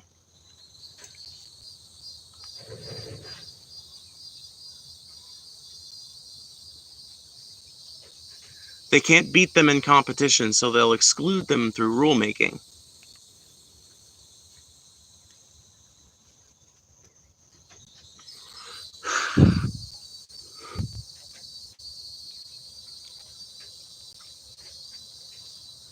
God isn't real and money we created by people? Well, yeah. Money and religion aren't social constructs. We need money to live. Dude, Ben, you're a retard. Money is a social construct. It is. We don't need money to live. We need food, water, shelter, breathable air. Food, water, shelter, breathable air.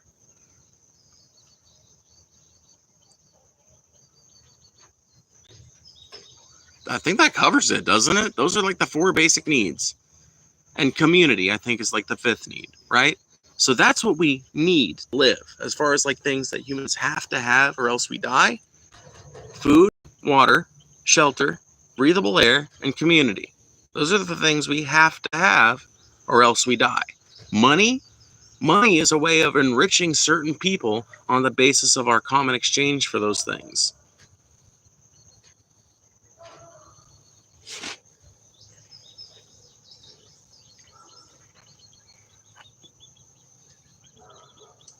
If sports are separated based on sex, why does gender dictate what sex you play with? I don't give a shit about this sports issue, bro. I'm all for fucking co-ed leagues. Let's have a co-ed league so all the bigots can play in the men or women's league, and all the people who don't give a shit and who want to compete on the basis of their merits, who want to compete on the basis of their ability to beat other people and not have the competition be skewed by the exclusion of certain people, let them play in the co-ed league. There you go.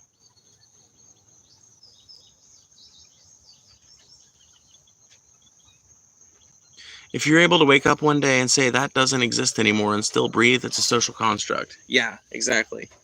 And you could wake up one day with money not existing anymore. And you know what would continue to happen, Jim? Or whatever your name was? The world would keep turning on its axis. Ha! And keep spinning around the sun. Yup. And the sun would keep shining. Fuck, bro.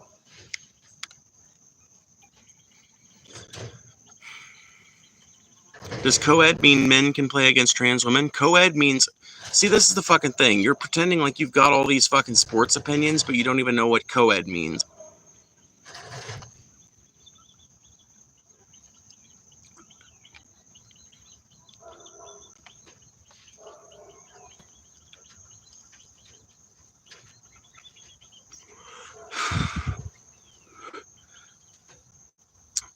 I have a problem with trans women and endurance sports men have better tolerance.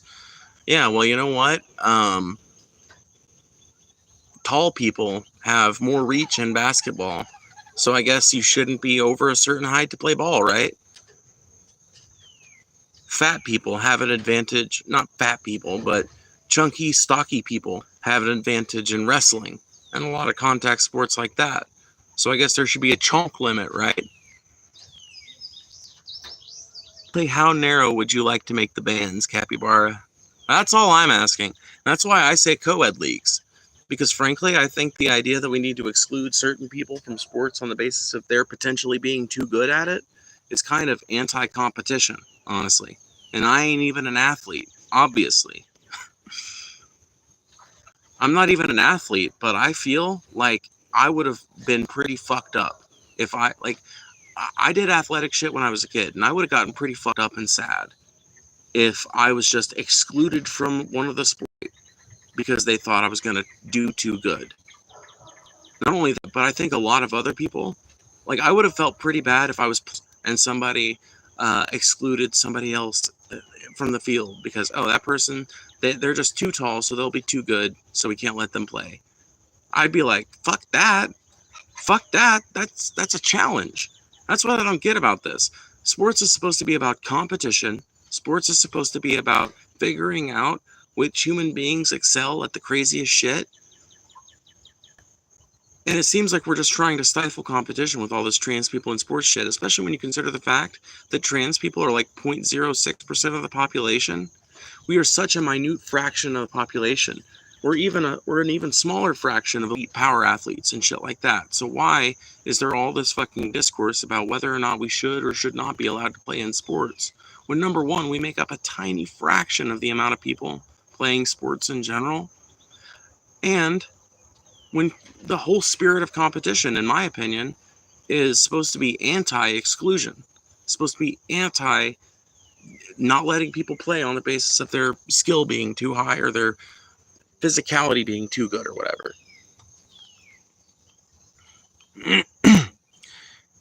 Phoebe, Trump criticizes Democrats like Joe and Kamala because they let 10.5 million illegal aliens into our nation. Yeah, like he sure does. What's your point? I'm sorry, I'm not sure what contention you're raising. I criticize Joe and Kamala for a bunch of other reasons, but among them, you know what's sad? 10.5 million illegal immigrants got into the country within 4 years, right? Do you know how many immigrants Joe Biden deported during those 4 years? Do you happen to know?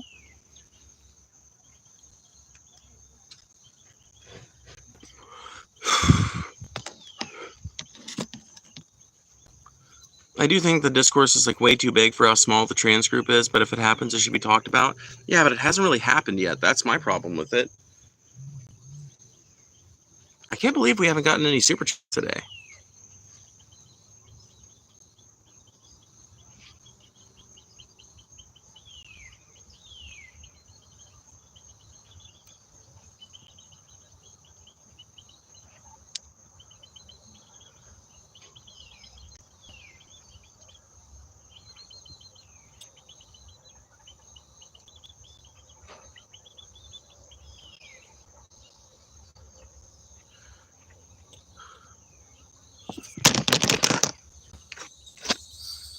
Ben, I don't give a shit about this topic. I've already presented my case. I think it should be co-ed leagues.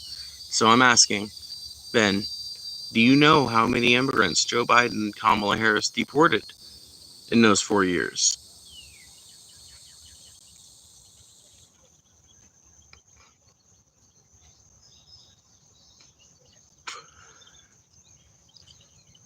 Yeah, I mean, there have been like UFC fighters were cis women that have fucked other cis women up pretty bad too, you know? I just feel like this whole thing is overblown. I think it's a way for sore losers to try and get one over, to try and pull a victory out of the jaws of failure. That's what I think this shit is. I think it just makes someone look like a bad sport. Just my opinion.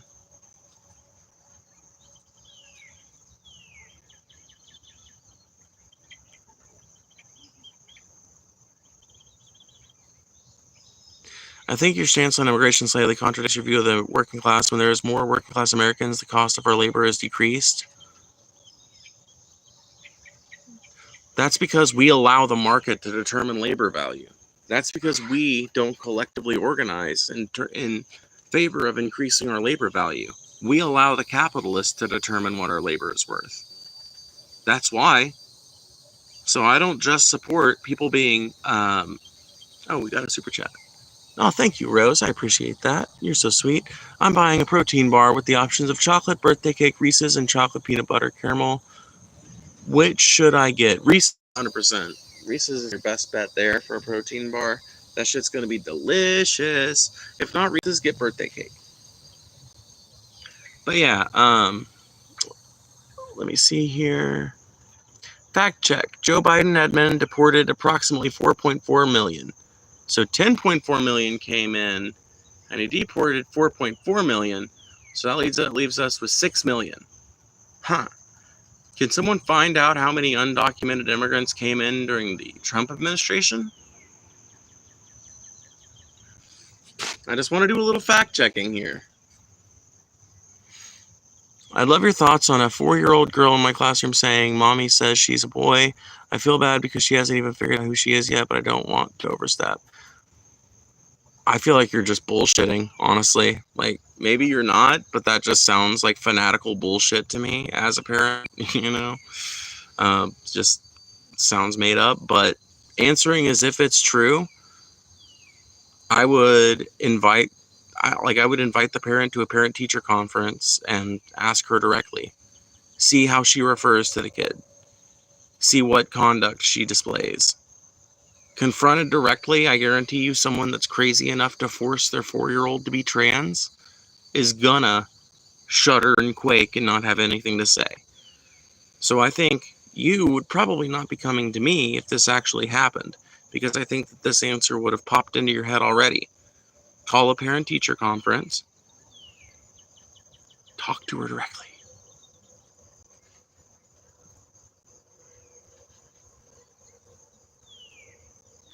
Well, there's my opinion.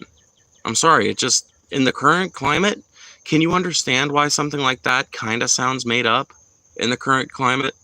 When people like me are constantly on the defense for everything? Just for going to the bathroom, we have to justify ourselves? Can you see why I might think something like that has the air of didn't happen to it? I'm a daycare teacher. If you're a daycare teacher, then you should be there when the parents are picking up and dropping off their kids. And you can ask for an audience with that parent when they come to pick them up, right? Or when they come to drop them off, one way or the other. I'm sorry, this is just adding up less and less.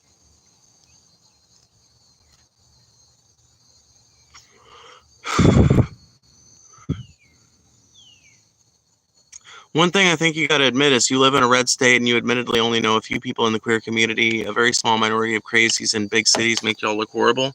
I thought it was me that made us look horrible. That's what the bigots and trolls say. No, I don't think you're honestly that wrong. Because I've been all over this country. Just because I live in Mississippi doesn't mean I've lived in Mississippi my whole life, you know? I grew up here and then, spent my teenage years in Missouri and then traveled all over the country living in a minivan. And during that time, I spent 2 weeks, I think, in Boulder, Colorado. And yeah, I can tell you from personal experience that there are quite a few real crazy queer folk in the cities that have some real weird things to say, that don't quite make sense. But the thing that gets me about that, right, is that exists for every community. But it seems like the queer people right now are America's favorite punching bag when it comes to pointing out the flaws in their internal politics, right? Because when it comes to like the deep internal politics of the right wing, you got people, I can't think of the dude's name, but you got literal neo-Nazis flying the Republican flag, so to speak, You got literal fascists and like outright royalists and shit like that.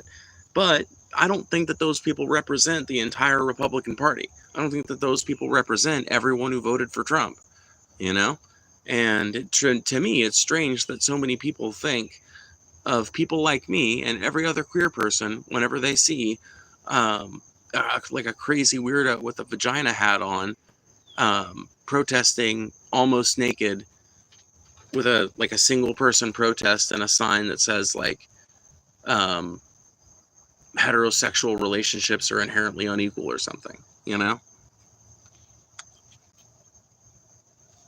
Because when I see a fucking Nazi, I don't automatically think of every Republican, you know? When I see a Republican, I don't automatically assume that they're a crazy fascist.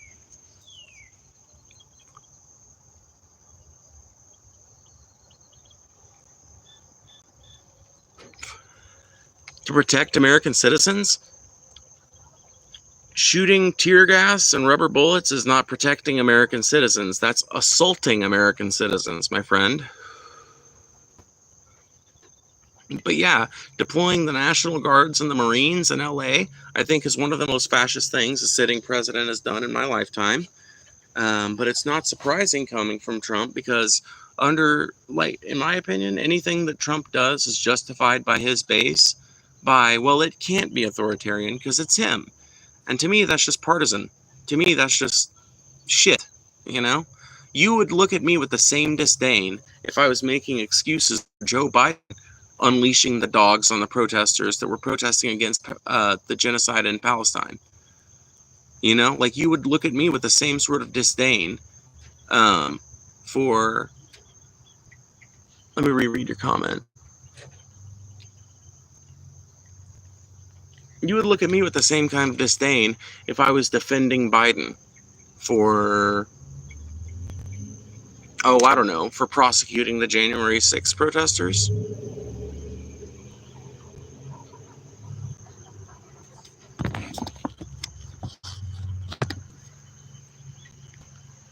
Bringing cars, looting businesses, and assaulting police officers is peaceful protesting.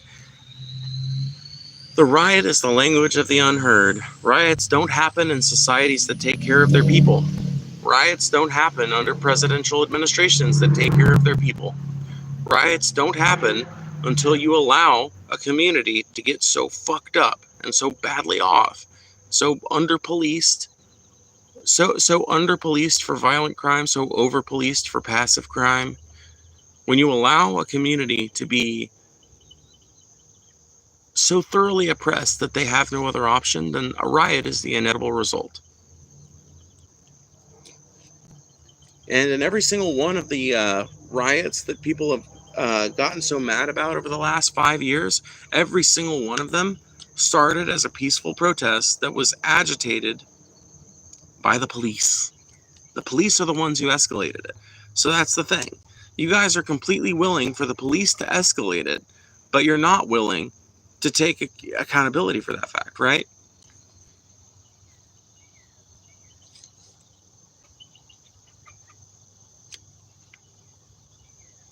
So you're asking for a communist society where there's terror, where they can't stand up for their freedoms?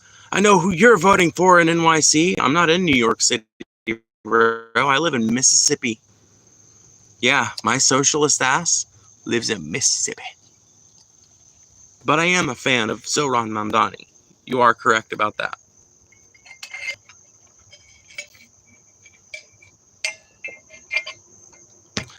The riots typically happen in democratic cities / states. Oh yeah, like St. Louis and Memphis and Augusta and Selma. Yeah, I agree.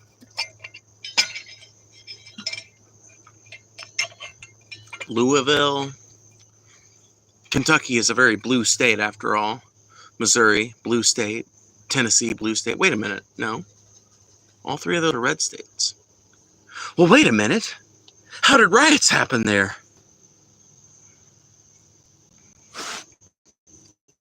Riots happen in blue states more often than they happen in red states because people are more familiar with the concept of them having rights as a people in blue states.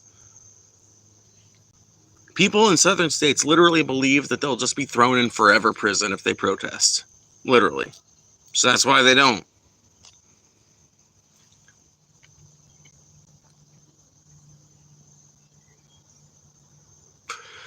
They were rioting in my state and it's a red state. No, Jane, they weren't. Or Jade, I guess is your name. Sorry.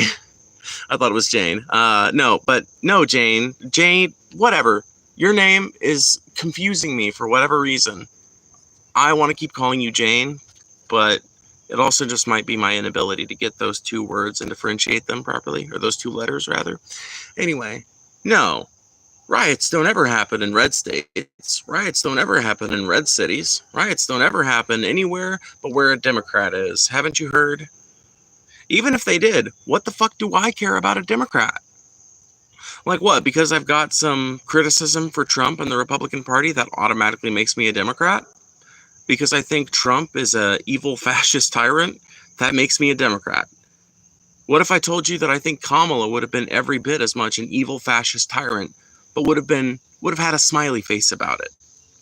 What if I told you that Kamala Harris would have been every bit as bellicose with Iran as Trump is? What if I told you that Kamala Harris would have done just as little for the economy and the American worker as Donald Trump has?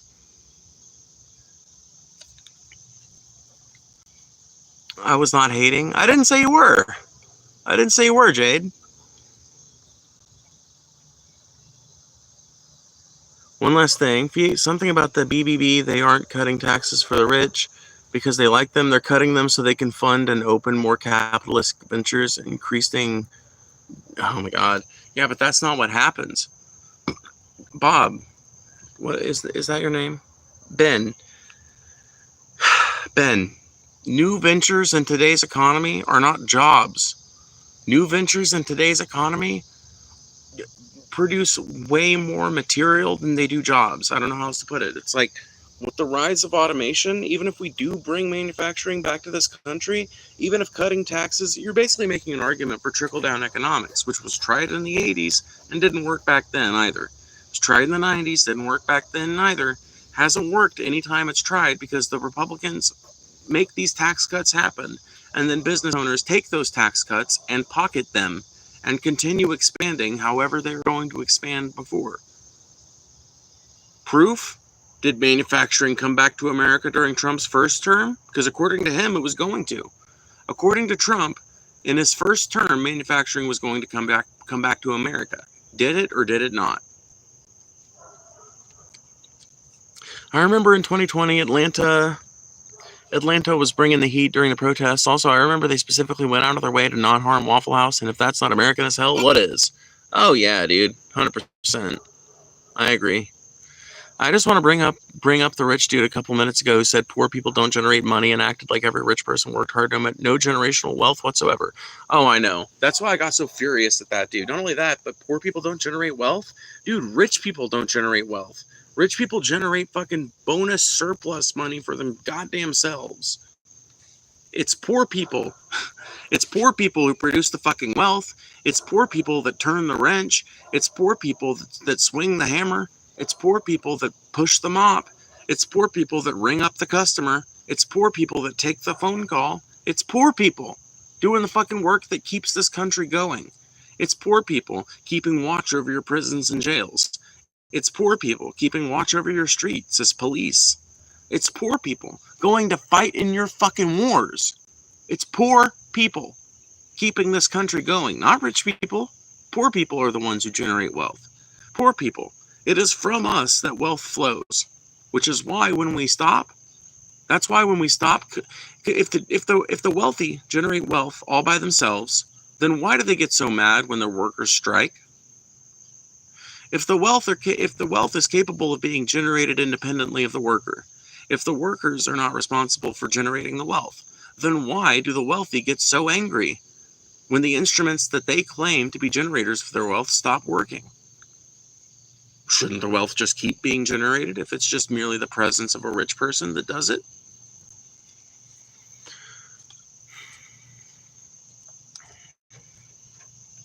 They choose to be poor? Oh shit, dude. I didn't know I got a character creation screen before I was born and got to choose to be born into a poor family. I didn't know that I got to choose to be born into a state that when I was born had the lowest fucking education rates in the country. I didn't know that when I was born, I got a character creation screen that allowed me to select to be born in the worst state in the union for opportunity. Shit, bro, my bad. Who chooses to be poor? Everybody, according to these dumb motherfuckers. According to the economic conservative, poor people only exist because there are some lazy scumbags out there that just don't want to work. When the fact of it is that America doesn't let you live for very long if you don't work. The homelessness population is only as fucking big as it is because a few states have chosen to be kind to the homeless. That's it. America, in every other place, literally does everything but lynch you in the street for being homeless. And homelessness is a condition of losing your job and not being able to pay for shit. There is no social safety net in this country. You have to have very special circumstances to qualify for just outright handout welfare. So the idea that poor people are just leeches on the system is fucking absurd when everyone I've ever met has worked for a living, has paid taxes.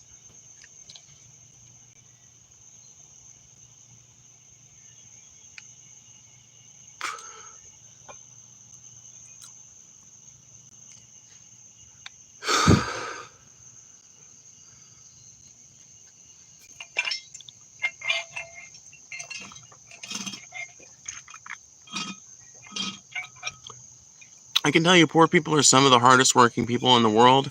It's the mothers who spend half a fortune on scratch-off tickets, the fathers who work hard, grueling hours just to get by.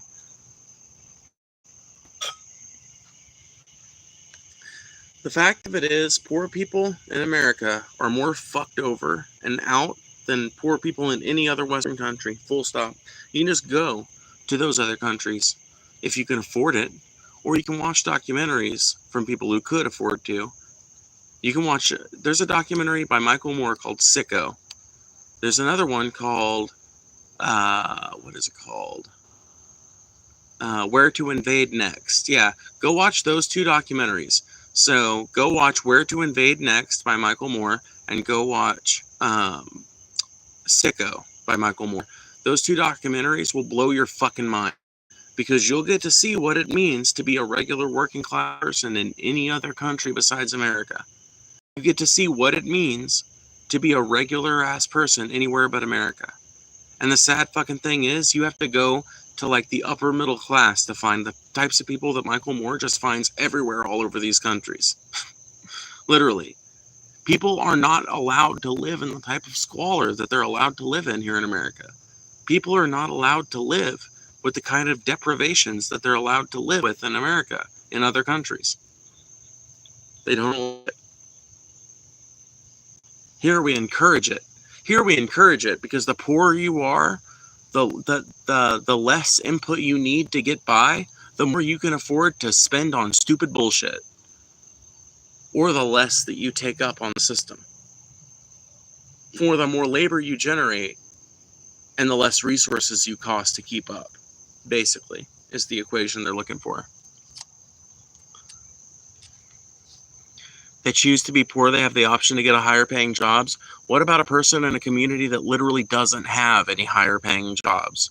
What about a person who grows up in a community from like I don't come from there, but I used to live in a town called Carrollton, Missouri, right? And Carrollton, Missouri has like 2,400 people in it, and the highest paying jobs there are with the hospital, which I guess has a few positions that if you worked up your way all the way to the top in that department, a few like their first positions are entry level and you could work your way up to the top of that department and maybe be making like 50, 60 grand a year, give or take. I know of a few places like that in Carrollton, but for the most part, those jobs are really hard to get. And oftentimes they want pretty specific qualifications or a long time at one specific place. So what if you're a person like that, living in a community with almost no fucking jobs to speak of? What jobs are there are pretty low paying. What high paying jobs there are occupied by people who aren't going anywhere. What is a person in a community like that to do? Just die? Move? How are they going to move? They can't afford to move. Okay, well, they get a job at McDonald's and they just save up. Okay, well, their family is charging them basically the equivalent of like half their paycheck or more just to stay in their house so that they can afford to continue living. or to justify their staying there. And that person's also got to pay for their ride to work and the insurance on that car and everything else. By the time everything's left over, they've got like $50. And it's like, well, I could save this $50, or I could like enjoy a creature comfort or two in the next few days before I, get paid again or whatever. I don't know. In my mind, it seems like such an obtuse argument to make that there are some people who just choose to be poor. Like, oh, you could just get a better, higher paying job.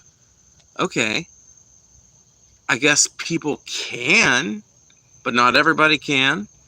And a lot of times a higher paying job is not necessarily a better job for that person. I feel like you're touting a very inhuman line. The truth about humanity is that we are a messy, complicated species. Not every single person on Earth is qualified to be a prison guard. Not every single person on Earth is qualified to be a carpenter. Not every single person on Earth is qualified to be a tree trimmer. Not every single person on Earth is qualified to be a doctor. Not every person on Earth is qualified to be a pilot. Not every person on Earth is qualified to be a fucking cashier. There are fucking pilots, lawyers, and doctors I wouldn't trust with a fucking cash register because they wouldn't know how to not be awkward enough to get a fucking sale out of people. So it's just like this idea that we need to treat some people worse than others. We need to subject them to a worse standard of living. We need to make sure that they are screwed over maximally because they didn't make the exact right choices as how I think that they should live is fucking ridiculous, especially when we rely on these people's labor intrinsically. We are reliant on the labor of people like what I'm talking about. You don't go to McDonald's without a cashier. You can't go to Walmart without a cashier. You can't, like, whatever your fucking business is in America, it is reliant on the service sector because the service sector is the biggest sector in our market. That is where the money is made in America. So no matter what you do, no matter how far away you think it is detached from the service sector, it's not. You need us. You need us. You need us cashiers, us waitresses, us servers, us hostesses. You need us janitors, assembly people. You need us. Stalkers, launderers, attendants. You need us.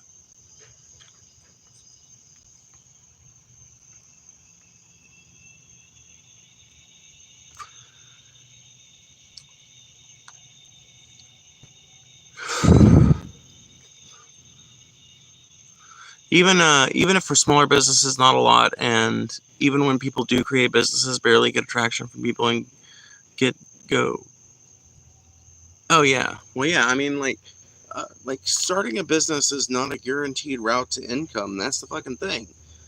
Like when it comes to restaurants, something like 90% of them fail within the first 2 years. When it comes to food trucks, it's like 65% fail in the first 2 years. Um, Other businesses, it varies, and you can definitely affect your chances by getting the right people for it and shit, but knowing the right people takes some experience in business to get. So sometimes you think you're in business with the right people and then they turn out to be the wrong people and your business goes under anyway. Like, business is a fucking risk. It's a gamble when you're just starting out. After you've gotten good at it, after you're fucking juiced in with the other corporate fucking shills and the politicians and all that bullshit, business becomes second nature. But it's a risky thing when you first start off because usually you're a working class person putting your fucking life's dreams and hopes into this fucking venture and hoping that something good comes out of it. Not rich by any means, but I have my own vehicle, house, and I am able to pay the bills. I went broke multiple times starting my business, worked close to minimum wage for years to start my business. It doesn't become self-sufficient overnight. It takes years to do. Right. So what kind of, okay, let me ask you this, Jim. I'm not trying to do a gotcha, Jim, but just let me ask you a few questions. Is that okay?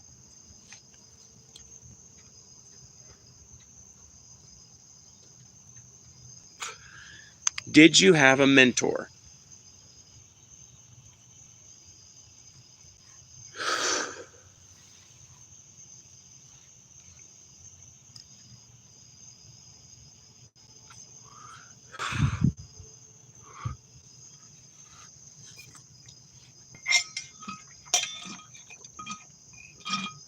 Did you have a mentor? That's my first question.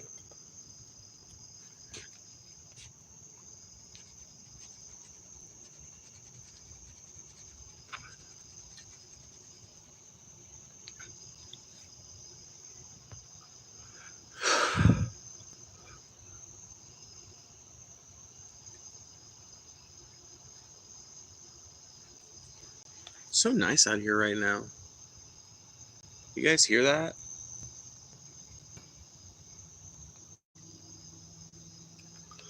I got a job in the industry to get my foot in the door, learn from watching others, but not necessarily a mentor. Okay.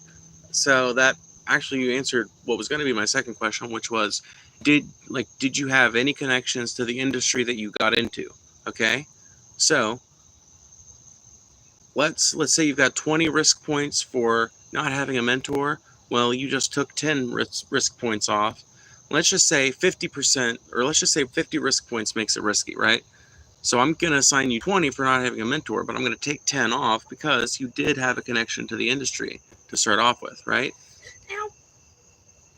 Oh no, are you okay? Yeah, I understand. Oh, okay. Has my friend Casey appeared? He did earlier, but then he left again. Damn it!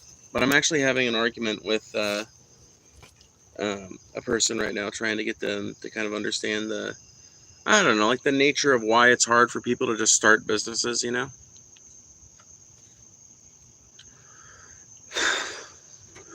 Okay, huh? I can't believe we have 2 bunnies. Is that Casey? I wouldn't call myself wealthy. Yeah, that's Casey. I wasn't saying you were wealthy. I was just saying that I might have said it, but you know, I'm not saying that you're like rich. I'm just saying you're a business owner, okay? But okay, second question. So, Jim, did you have a savings? Because you said you went broke several times. But different people have different definitions of broke. Hi, Casey.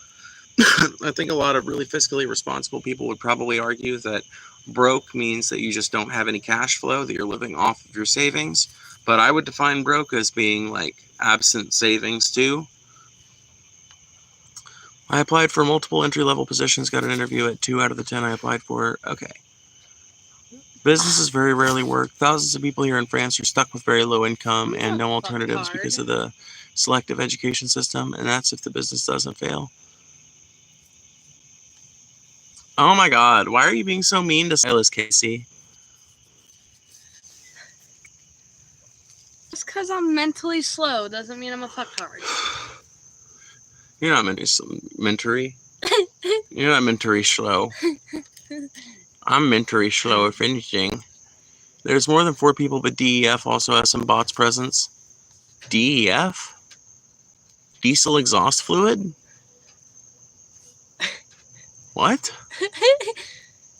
Also, I wasn't able to get an answer to this question, but genuine question, oh hey, what's your opinion on fitness and diet culture? I think it's probably pretty toxic in general. Let me hit your cigarette one more time then. I think, sorry, we're doing the old traderoo. I think in general, a lot of it's good advice, right, when it comes to water. But when people get obsessive about it, it often leads to some strange roads.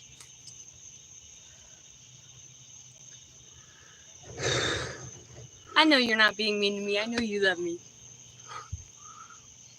I operate semi-trucks. We are hugely underpaid. I'm not broke, but I ain't rich. Yeah, I mean, like, semi-truck operators are massively underpaid, especially with how necessary you guys are. Not just that, but how much of isn't there like a dearth of truck drivers right now? Like, there's way less than there needs to be. Okay, I'm gonna head back up there. Alrighty. Bye, Casey! There's many businesses you can start with little to no money. There's multiple services you can offer with no tools. Well, Jim, did you end up answering my question? It might have gotten lost in the sauce. I was asking, did you have savings when you started the process of starting your business? Did you have any savings? Because you said you went broke multiple times and a tenth of that, but I think going broke has multiple definitions, so I just want to make sure we're on the same page. So would you say that you started out with a lot of money in your savings account, or were you like completely flat broke and just had to rely like paycheck to paycheck?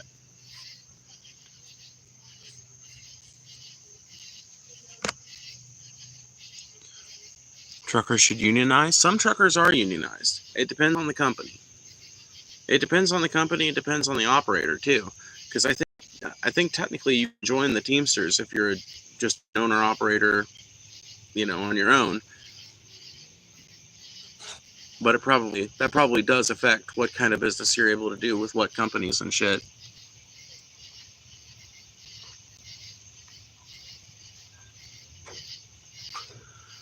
It's mostly Indian drivers. I'm white and I'm the minority. They team drive, so 2 people, and they are willing to get paid less.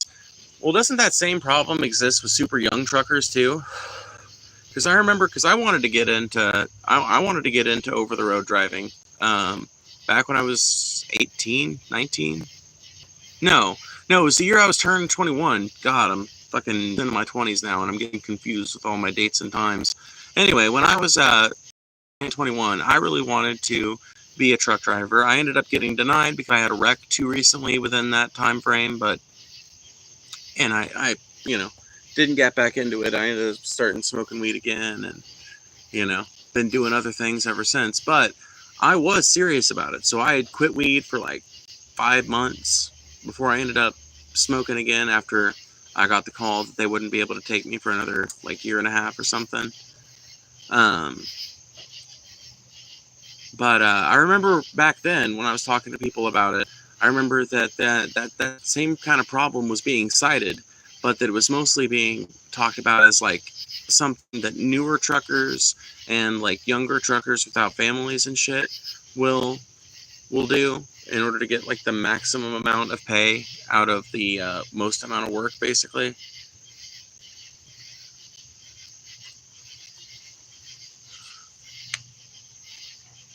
I had savings from a minimum wage job under $5,000. Okay. Okay, so I'm going to say, I'm not going to assign any risk points for that. Did you ever zero out those savings in the starting of your business? Like, were you ever paycheck to paycheck, Jim? A lot of fields are really underpaid, like nurses, yourself, hotline workers, like literally saving lines. But, oh yeah, dude, yeah. I mean, nurses aren't barely paid anything. Nurses honestly make really good money when you compare them to like the average service worker or something. And so many nurses are people who were in the service industry in some way and who ended up coming into nursing because they were just sick of getting so underpaid. But nurses are massively underpaid if you compare them to doctors, or if you compare how much they make to how much the medical industrial complex makes, right? So the medical industrial complex makes billions and billions of dollars every year, but nurses don't make billions and billions of dollars every year, And I know no individual nurse can make billions of dollars a year. I'm just saying that nurses could probably make more than 55 grand a year.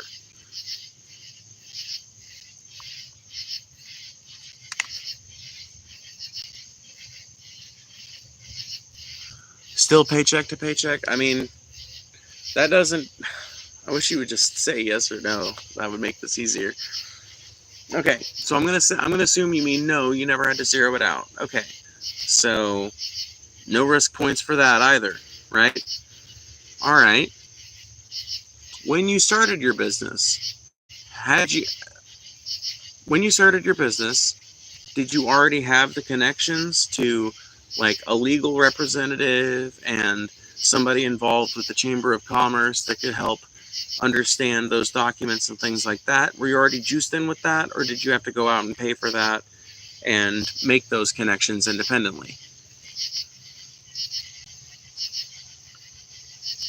I have some long-term investments. It's not much, but I try to put aside what I can. Well, that's just universally good advice.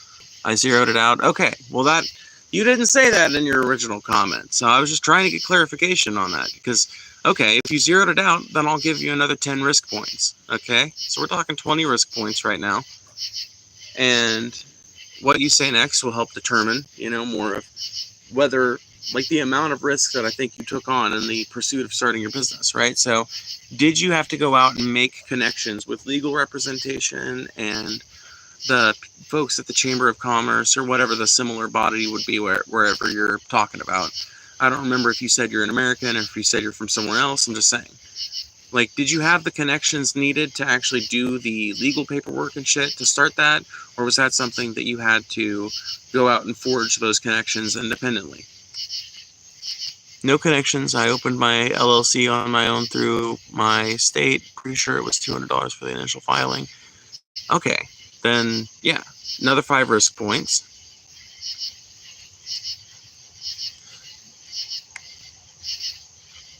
My backup plan is my job in virtual sales at the moment. I mean, yeah, I personally, I'm not questioning like the ethics of you owning a business. I'm not questioning the veracity of your ability to hold it down or anything. The point I'm trying to illustrate, Jim, is that not everybody has the option to just start a business. I'll give you an example.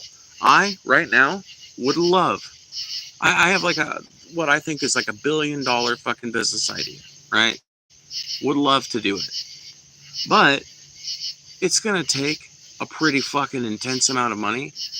It's going to take me getting to where I'm earning a pretty intense amount of money monthly before I get caught up in every other area of my life to where I can afford to put any money towards that. And even then, I could save for 15, 20 years and maybe still not have enough money to actually start it up and to pay for like 2 or 3 months of operating expenses to let it become popular, or let it become profitable, rather.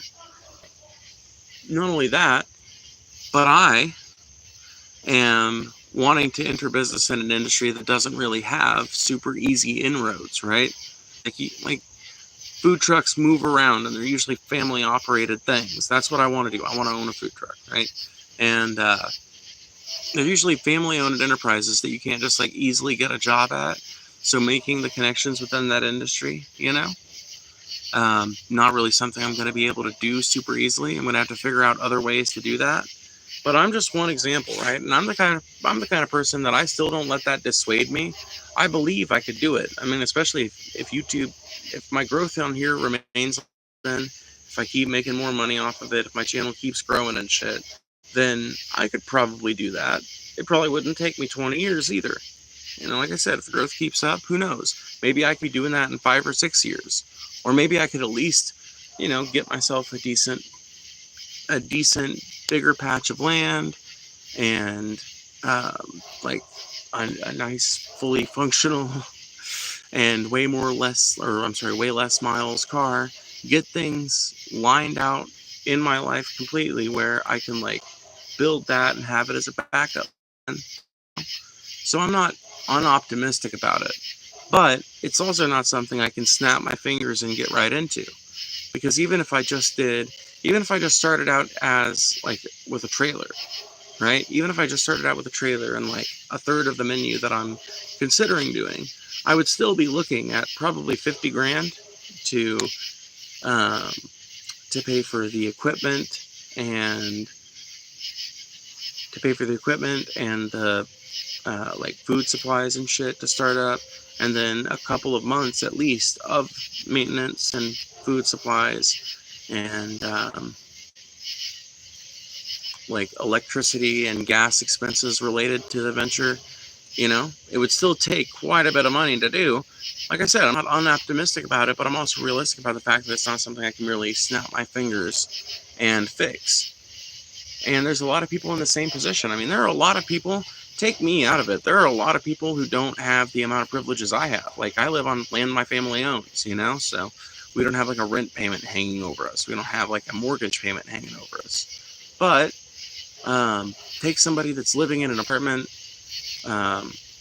in a big city where the cost of living is fucking absurd, and they work what's considered a good job for that area, but they don't have enough experience yet to get a better job of that kind. They haven't been there long enough yet to get their foot in the door, right? So they kind of just have to take it. And that person is squeezed to the limit with the cost of food, the cost of transportation, their rent, and everything else. They maybe have $20, $25 worth of discretionary income at the end of every month. Is that person supposed to save that up for 8 months to start a power washing business? What if they don't have a car? What if they don't even have a car, which is super common in the Northeast and in some cities where public transit exists? I don't know. It just seems pretty easy to me to think of a million instances in which it might be really difficult for someone to start, you know, to, like, I don't know. It's easy for me to conceptualize how that's possible.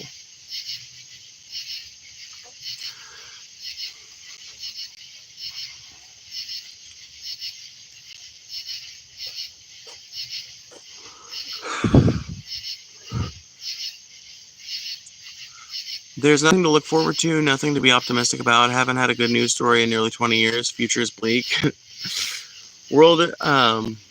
Life is bleak. World is burning. Join the union.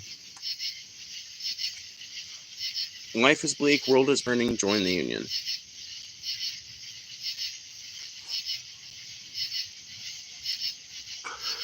How are you not getting eaten alive by bugs right now? I literally have on a thick layer of, I think, 40% DEET. Or no, 50% DEET. Yeah. I've got on a thick layer of DEET. That's why. Things have to get way worse before they get better. People won't demand and fight for their rights until we're all starving. Ooh, Riley. Are you do you prescribe then to Paul's rhetoric that America won't rise up until there are breadlines? Because personally, I think he's being a little pessimistic. Just me personally. I don't think that it's necessarily going to take breadlines. I do think that things are going to have to get worse before they get better. But I think we're right on the precipice. But then again, I thought that back in 2020. And I thought that in 2021. It wasn't really until early 2023 that I realized we had all went back to brunch. You know? And that's when I finally was like, okay, well, there goes that. But now I kind of feel it again. So, I don't know.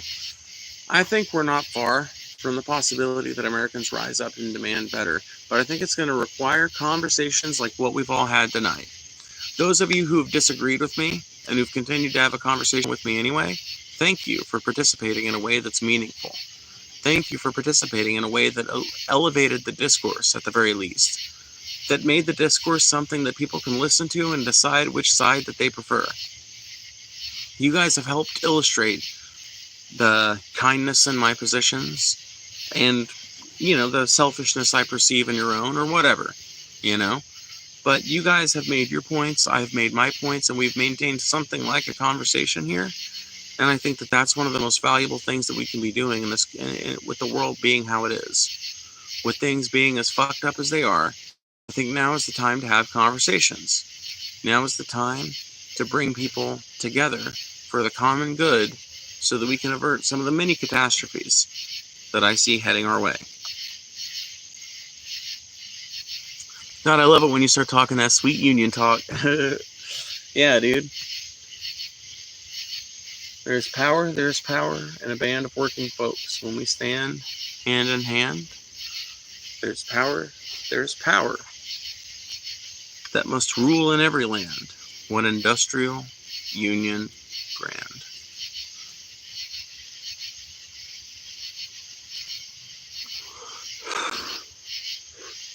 Yes, we Americans tolerate too much injustice. Do we tolerate too much injustice, or are we too polite for our own good?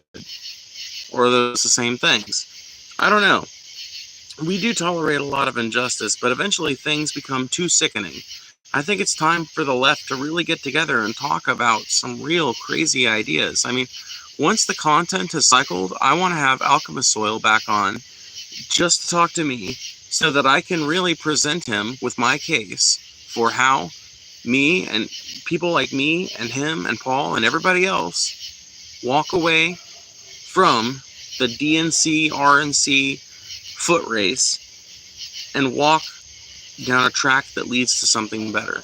Because I want to present my case for peacefully occupying Wall Street and Washington, D.C. I want to present my case for doing that, for how we'd get enough people on our side to do that, and for how we would turn that into not just change now, but how we would turn that into momentum that would lead to change in 4 years. So we would get some concessions now, right? And we would build momentum that would inevitably lead to our victory as a third party movement or as an independent movement in 2028.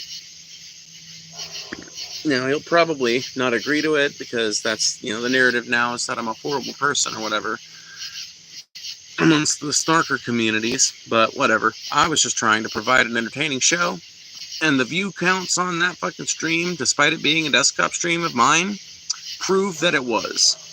Not just the view counts, but the view hours, bro. People have been watching. People have literally watched thousands of hours of that shit at this point. So, I think he'll probably come back on. Content farming. It's not much, but it's honest work. Exactly. Alright, well, I'm going to go ahead and get off of here, guys. I need to go eat dinner, but it's been fun. Thank you to everybody who super chatted. Thank you, Glitch Dash, for signing back up for the membership and for gifting a membership. And if anybody wants to send a super chat or anything in the next few seconds, just, go ahead. I'll wait for a couple more minutes. I'll hit this a couple more times. We are getting ready to go. I do appreciate you guys hanging out and everything, because it's always sweet to see people in here,